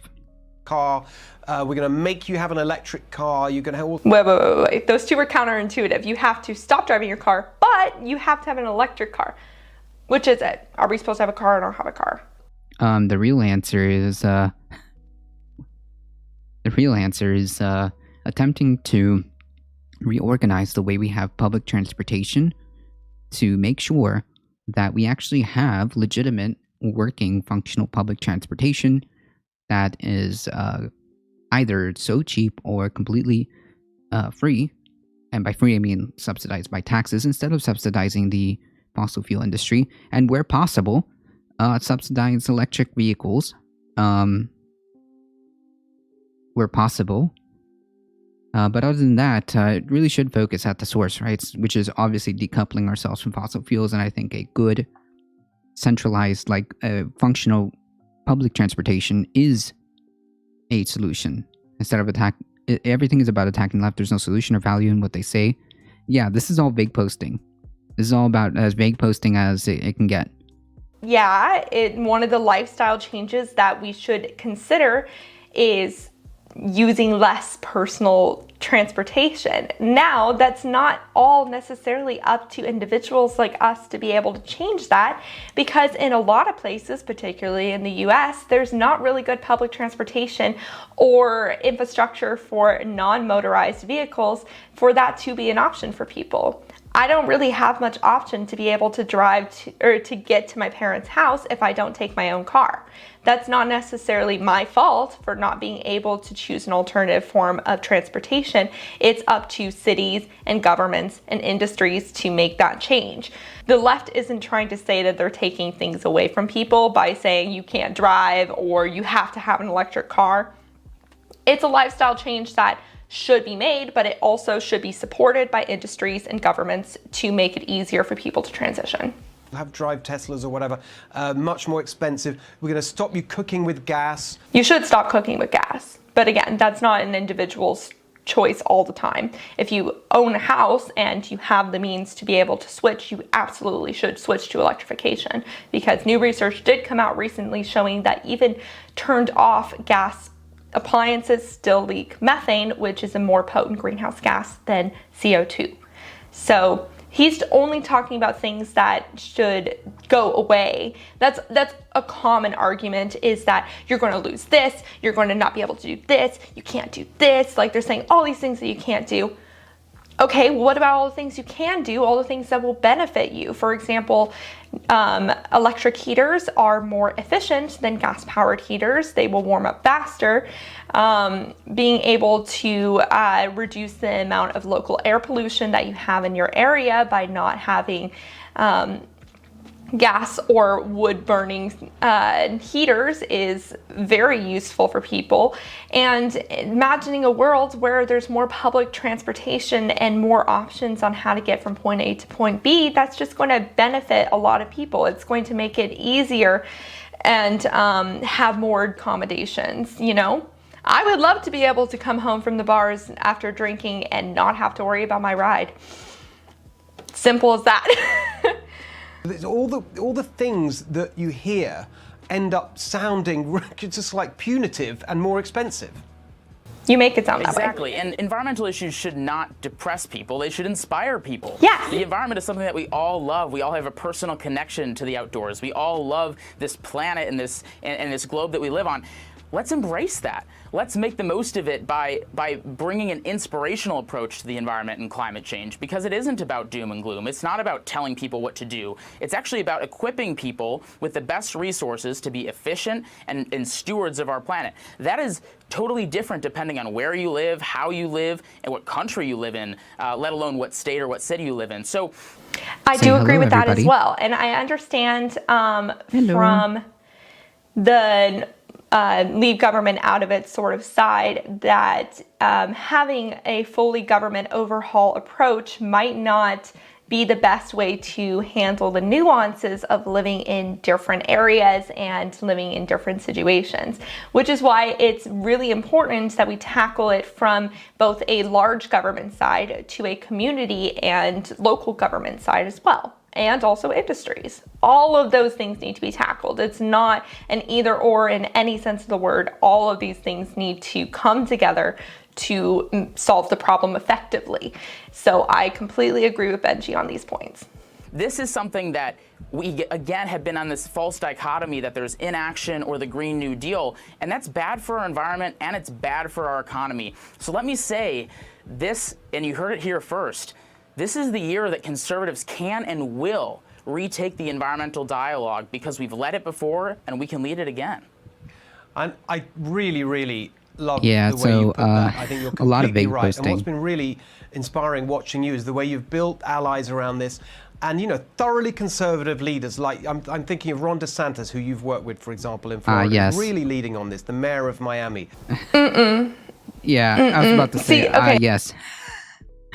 known steward of the Florida local environment, Ron DeSantis. Yeah. This is where I have a problem because a lot of, and this is just my personal perspective, but I am concerned a little bit if they choose to move on the environmental argument, that a lot of the other concerning points that a lot of certain politicians have are going to just kind of fly by under the radar because now they're talking about the environment. I'm also concerned that they're not going to handle the situation well and that they're going to do it in a questionable manner. But prove me wrong. Please prove me wrong. I would love to see some very True. Ron DeSantis wants to help the ocean by making it bigger. True. I didn't think about that. interesting shifts in the Conservative Party to move towards a more environmentally conscious perspective on both sides, because this issue should not be politicized.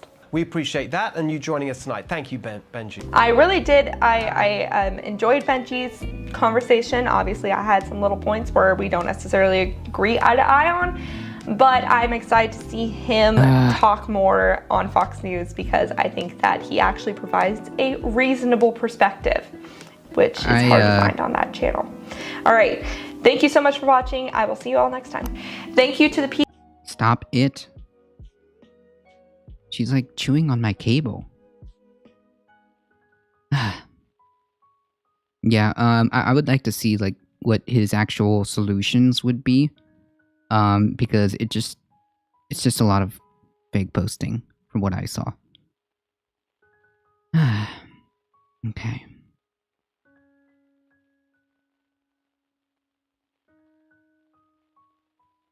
Oops.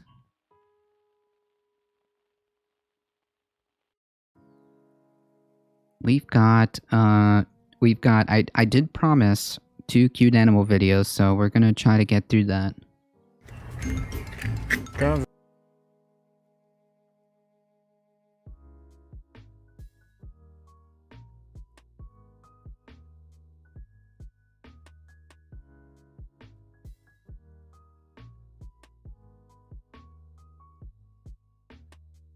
President Donald J. Trump is appearing live and in person at the Stop it.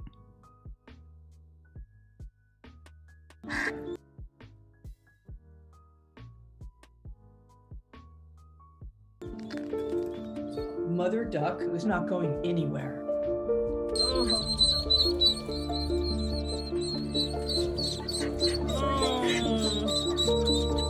Poor things.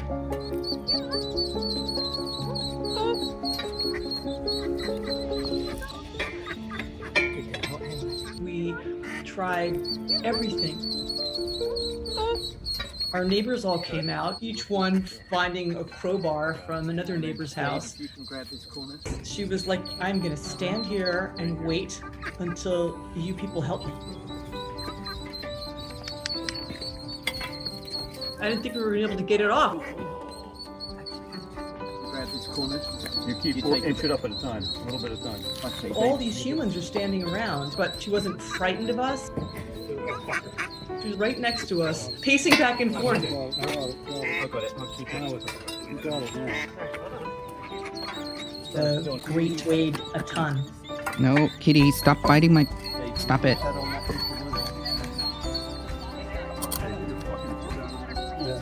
it. Okay, have you got it? Yep. Ow. Hey. We were trying to figure out how to get in there.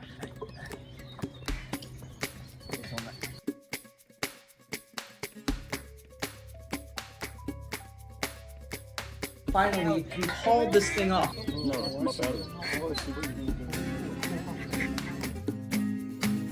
All right, babe, you ready?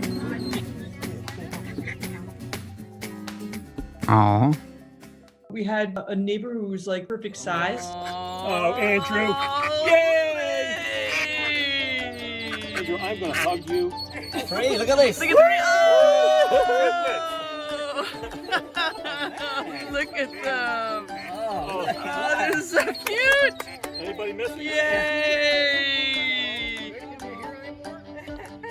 You're welcome. As soon as the last one came out, she was gone. They were all cheerful to see the light and they all looked healthy. We lived near a river since she was heading to the river. Now it's become a little bit of a neighborhood legend. So much in life, doesn't work out. That morning, everything worked out. People were crying. It was such a relief.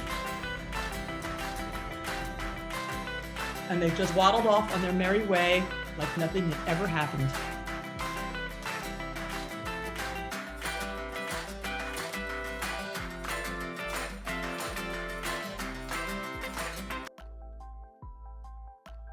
Love it.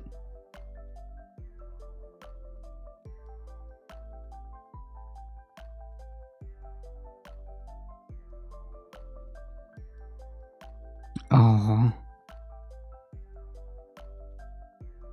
Is that Instagrams? Spring sale? What is he trying to sell me?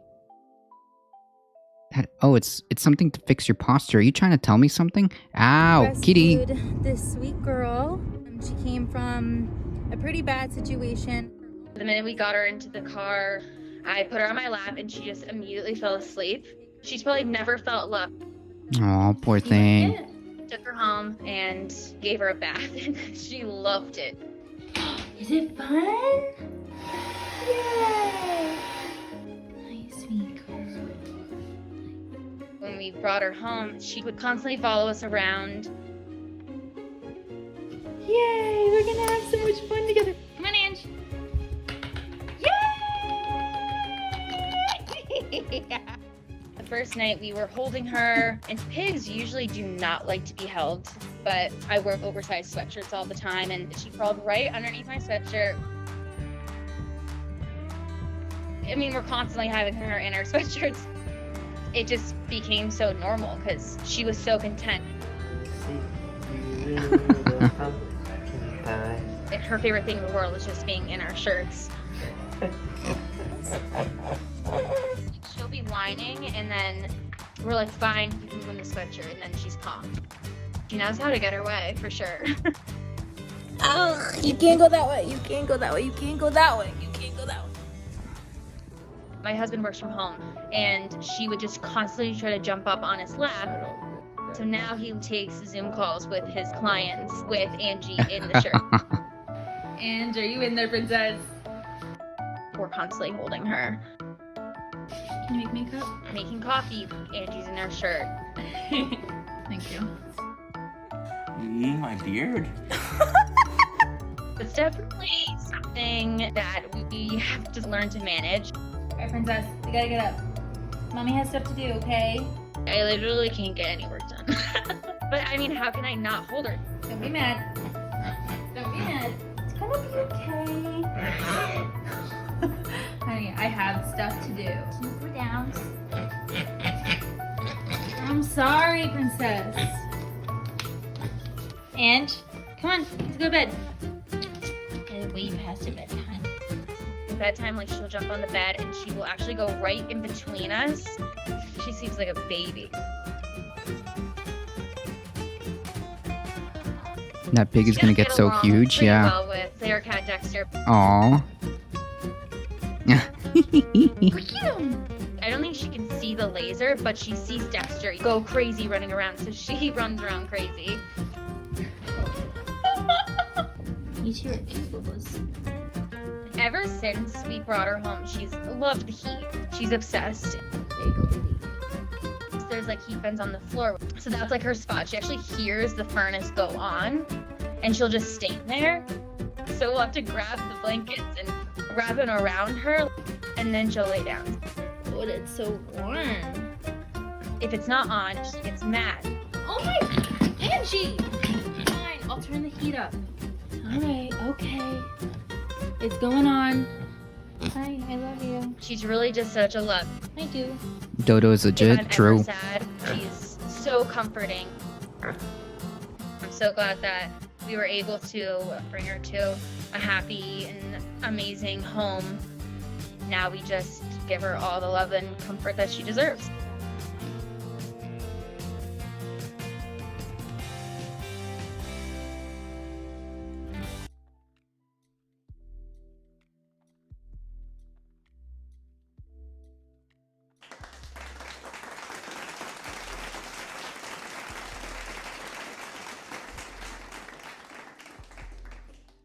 Dodo is legit. Ow, stop it, kitty.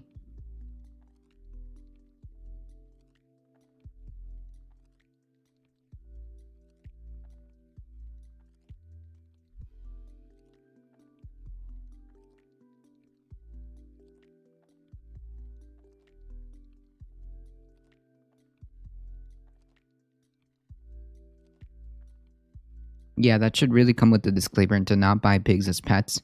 Yeah, so just to be clear, this is a rescue. They're from a animal sanctuary.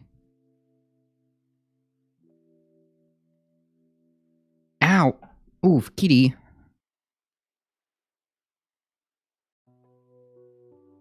Ugh.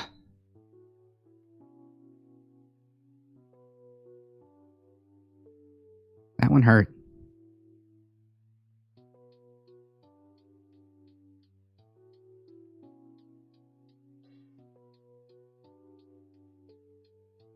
Yeah, people do that and pigs get way bigger than they expect. Well, yeah, just to be clear, this is a rescue. They specialize in pig rescues, I guess, because it says Angie, the baby pig, was rescued from a bad situation and brought to live at Sleepy Pig Farm Animal Sanctuary.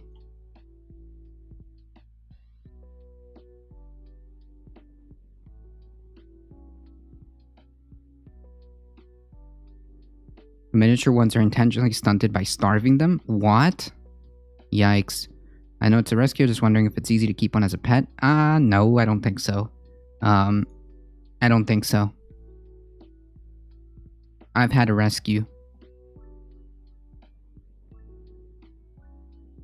I've had a rescue before. It's not,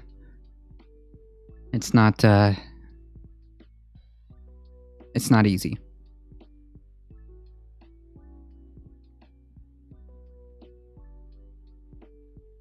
Dogs go through the same horrific breeding? Yeah. It's all just horrible.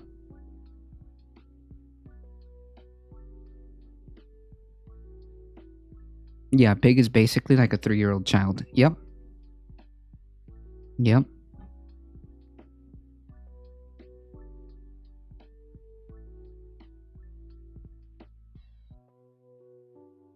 They are incredibly intelligent.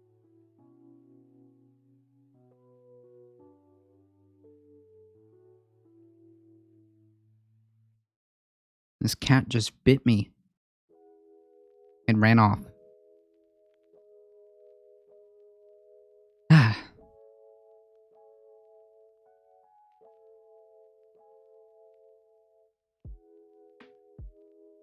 Nah, I think people don't understand.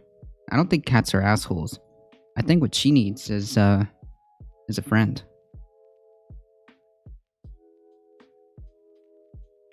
This cat is pretty chill for the most part.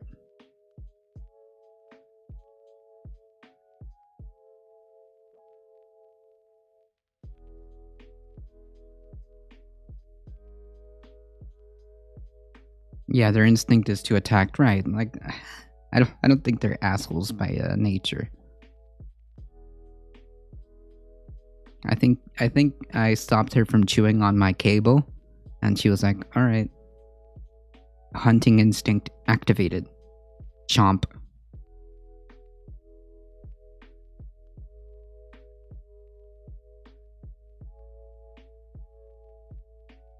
But she's pretty sweet.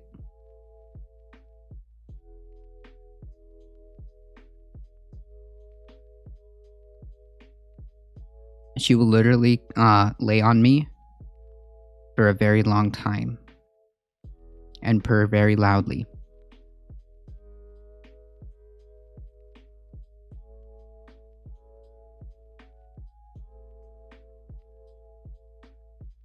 I think I might have to adopt another kitty.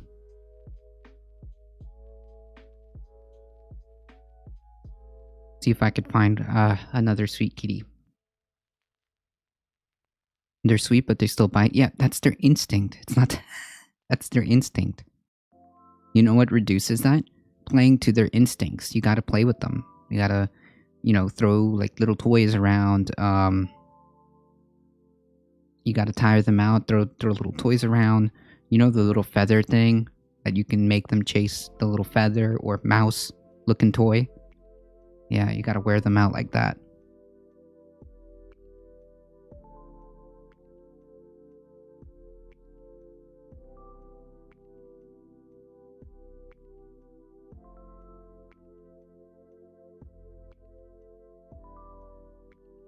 Gotta be very patient.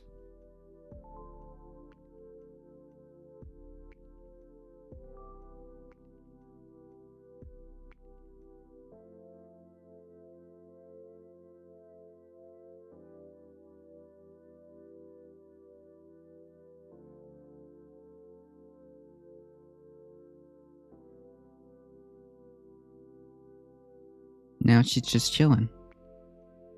She's just chilling on top of her cat condo. Look at that.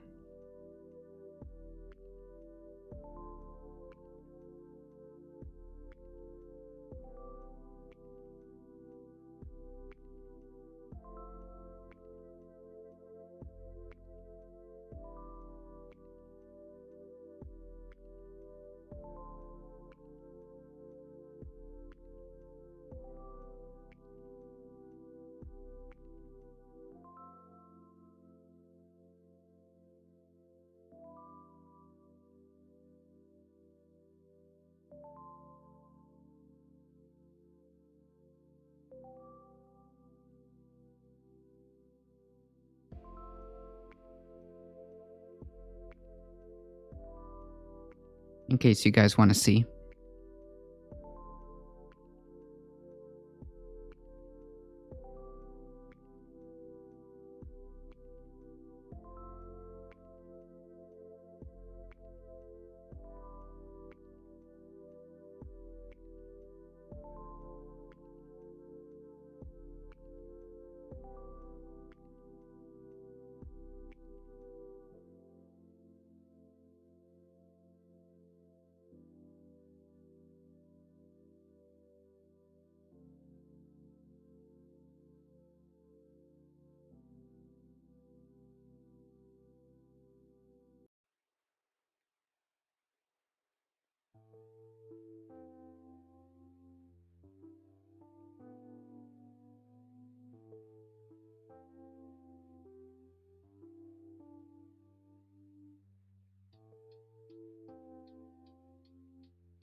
Is this even allowed on Twitch?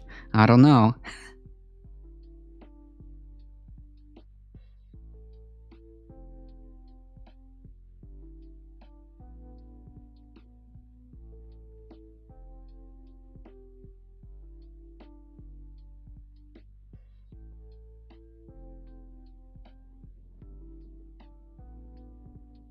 People have pet cams while gaming? True. I wish I could have like a good up-close mic that she won't take as a toy.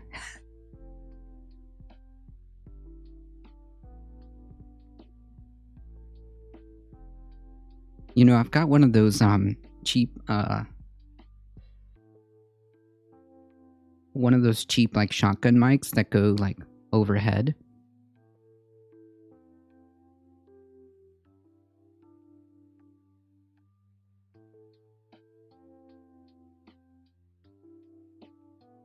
Alright, my hand can't hold it much longer. Yes. Oof.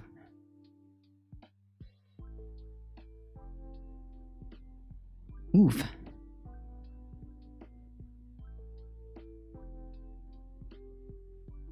Oh yeah, I need to bring back the cat VTube. Make myself into that cat.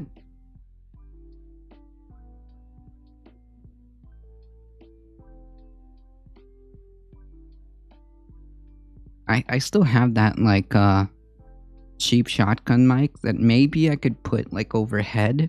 The only thing that I'm concerned about would be her knocking it over as a toy or trying to bat at it as a toy.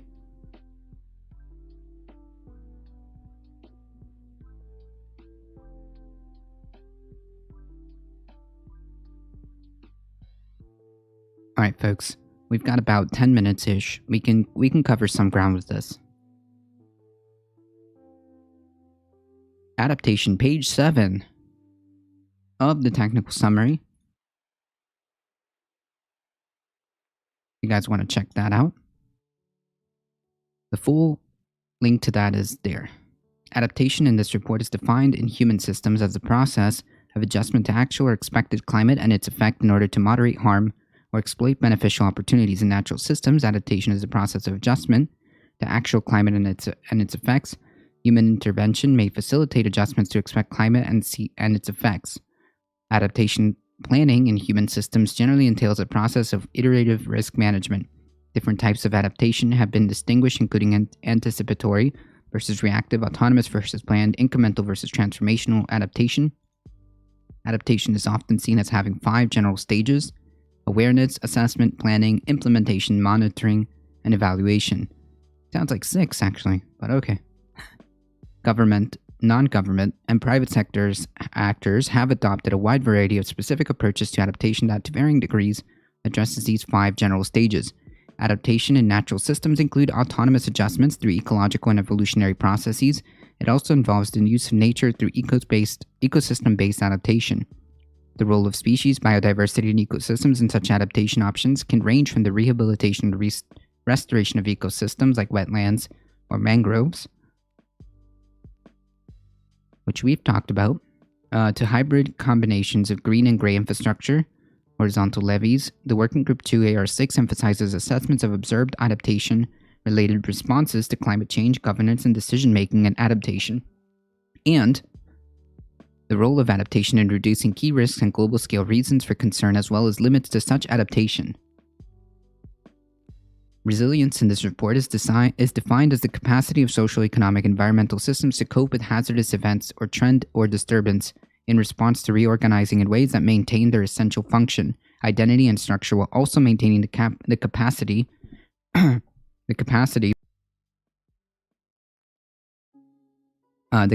for adaptation, learning, and transformation.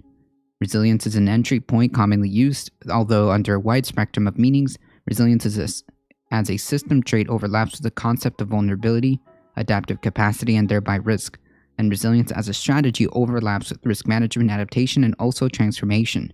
Implemented adaptation is often organized around resilience as bouncing back and return to a previous state after a disturbance. Nice. Common climate dimensions are used in Working Group 2 to contextualize and facilitate Working Group 2 analysis, presentation, synthesis, and communication of assessed, observed, and projected climate change impacts across Working Group 2 chapters and cross-chapter papers. Common climate dimensions as defined as common global warming levels, GWL, time periods, and levels of other variables as needed by Working Group 2 authors for more consistent communication. A set of climate variables ranges were derived from AR6 Working Group 1 report and supporting resources to help contextualize and inform the projection of potential future climate impacts and key risks.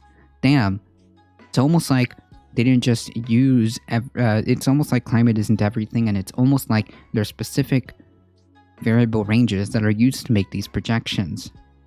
Damn. And vice versa with ranges of results provided to characterize the physical uncertainties relevant to assessing climate impact risk. Working Group 2 common climate dimension variables include global warming levels, ranges by time periods, ranges regarding the timing for when global warming levels are reached in climate projections. In both cases, Working Group 1 assesses ranges as provided as In both cases, Working Group 1 assessed ranges are provided as well as full ensembles of ranges for RCP and SSP, X minus Y climate projections for common global warming levels of 1.5 to 4 degrees Celsius. Yikes. I mean, if it passes, I think... if it passes the 1.5, I think it's, well, when it passes to 1.5, I think it's all downhill from there, yeah? The data illustrates the greater levels of projected global warming with higher emission pathways. Yeah. As well as the increasing uncertainty in the climate response over time for a given pathway, with data regarding the timing of reaching global warming levels illustrating significant uncertainty that narrows the higher the emissions pathway. Jesus. I think the main takeaway then should be we must act as quickly as possible in every way that we can. That's the takeaway then, if that's the case. Common climate dimension ranges are also assembled for select climate variables, temperature, precipitation, ocean, by global warming level and continent or ocean biome, to capture geographic heterogeneity in projected changes and uncertain in future climate, recognizing that there is significantly more spatial heterogeneity that represented at the continental level that is relevant to local decision makers. To explore and investigate climate futures, climate change projections are developed using different sets of inputs consisting of greenhouse gas emissions, aerosols or aerosol precursor emissions, land use change, and concentrations designed to facilitate evaluation of large climate space and enable climate modeling experiments. For AR5 and CMIP5 climate model experiments, the input projections were referred to as representative concentration pathways or RCPs. For AR6 and the CMIP6 climate model experiments, new sets of inputs are used and referred to as shared socioeconomic pathways, SSPs. The RCP are a set of 4 trajectories that span a large radiative forcing range, defined as increased energy input at surface level in watts per square meter, ranging from 2.6 watts per square watts per squared meters. RCP 2.6 to 8.5 watts per squared meter, RCP 8.5 by the end of the 21st century, with RCP 4.5 and 6.0 as intermediate scenarios, and RCP 2.6 a peak and decline scenario reaching 3 watts per square meters before 2100. A core set of SSP scenarios, namely SSP 1 to 1.9, 1.9 2.6, SSP 2 4.5, SSP 3 7.0, SSP 5 8.5 that was selected in the AR6 Working Group 1 report. The first number is in the label. It's particularly set of socioeconomic assumptions driving the emission and other climate forces input taken up by climate models, and the second number is a radiative forcing level reached in 2100 with SSP 1.9, a low overshoot scenario consistent with limiting global warming average to 1.5 degrees Celsius, and SSP 2.6, a scenario consistent with limiting warming to 2 degrees Celsius. In addition, RCP and SSPs, there are many other emission pathways and societies consistent with any global mean temperature outcome, representing uncertainty that affects climate change exposure and vulnerability. Further, note the likelihood of an emission scenario affects the likelihood of a climate outcome. Yeah. And the overall distribution of climate outcomes. This is important because the plausibility of the highest and lowest RCP and SSP emissions scenarios has been questioned. A common set of reference years and time periods are also adopted to assess observed and projected climate change, pre-industrial, current, modern, and a set of future common time periods. As defined in the IPCC glossary, pre-industrial period is defined as the multi-century period prior to the onset of large-scale industrial activity around 1750. The reference period, 1850 to 1900, is used to approximate pre-industrial global mean surface temperature, GMST. The modern period is defined as 95 to 2014.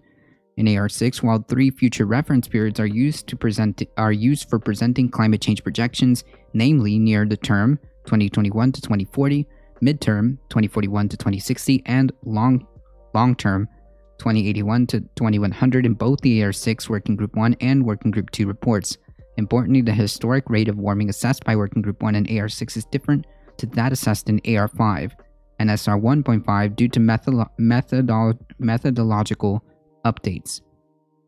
Thus, the modern period, which is assessed as slightly warmer compared to the 1850 to 1900 than it would have been with the AR5 era methods, which has implications for the projected timing of reaching global warming levels. It's also affected by updated methodologies in Working Group 1 AR6, climate sensitivity ranges, and updated assumptions on aerosol, or the way of linear versus scenario-based extrapolation to the time of reaching a global warming level of 1.5 degrees Celsius. In both cases, GWL of 1.5 is projected to be reached about the same time, around 2035. Look at that. That's only what? If I had 3, then 10, about 13 years. Look at that, folks. Good morning. I'm about to listen to your stream in the shower, so I won't be able to react, but I'm listening. No problem. No problem. The whole point is to listen, yeah?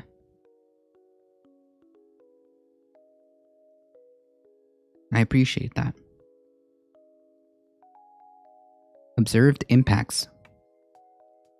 Syscat has resubscribed on a 4-month streak. Thank you so much. I appreciate that. Look at that. Spamming those Vaquita emotes. I appreciate that. Resubby. Thank you. Thank you. That means a lot. I appreciate that.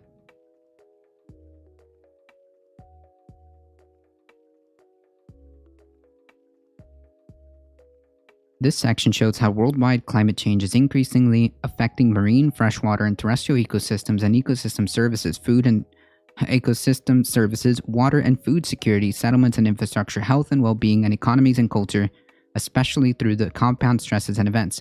Yeah, so like the Mecosphere was talking about earlier, all of this is intertwined. We can't just ignore it.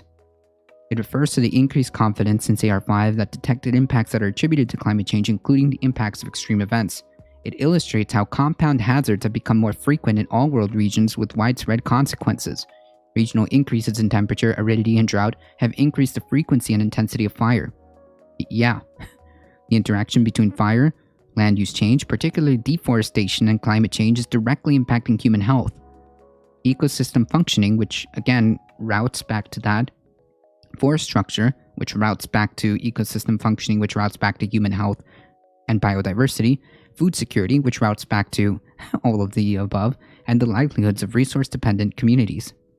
Climate change impacts are concurrent and interact with other significant societal changes that have become more salient since AR5, including a growing and urbanizing global population, significant inequality, and demands for social justice, rapid technological change, continuing poverty, land and water degradation, biodiversity loss, food insecurity, and a global pandemic, all of which are to be exacerbated should we continue down this path.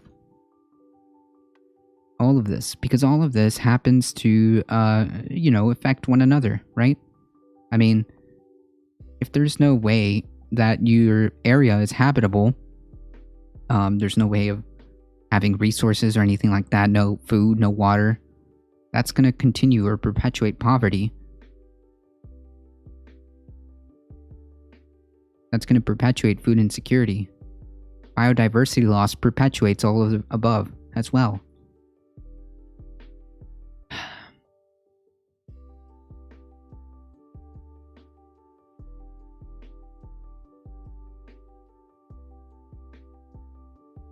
This is an interesting snippet here before we sign off.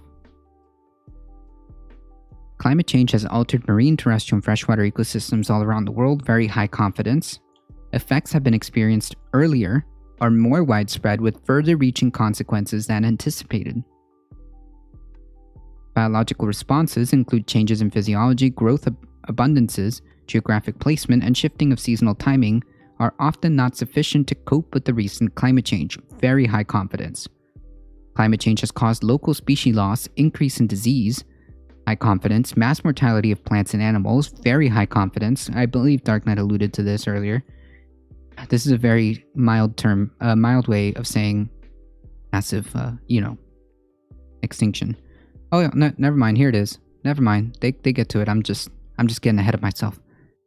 Mass mortality events of plants and animals, resulting in the first climate-driven extinction, ecosystem restructuring, increases in areas burned by wildfires, and declines in key ecosystem services. High confidence. Climate-driven impacts on ecosystems have caused measurable economic and livelihood losses and altered cultural practices and recreational activities around the world. High confidence. Yep. That's it, folks. That's what we're looking at. That being said, folks, I do have to get going. I appreciate all of you guys hanging out here, even though it's a bit heavy topics. I still appreciate you guys hanging out. If you guys enjoy the content, don't forget to hit the follow button on your way out, and whoa, Jesus, don't forget to hit the follow button on your way out, and subscribe to the YouTube channel. Join the Discord to keep up with the channel. As always, please stay safe. Please take care of each other. I love y'all, and I hope to see you guys in the next one. Thank you, Darknet. Appreciate it. Thank you. See ya.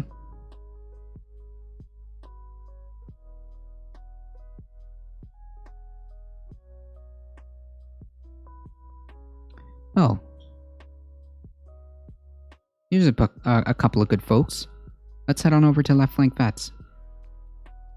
Alright, folks, we're heading out in 5, 4, 3, 2, 1. Here we go. See ya.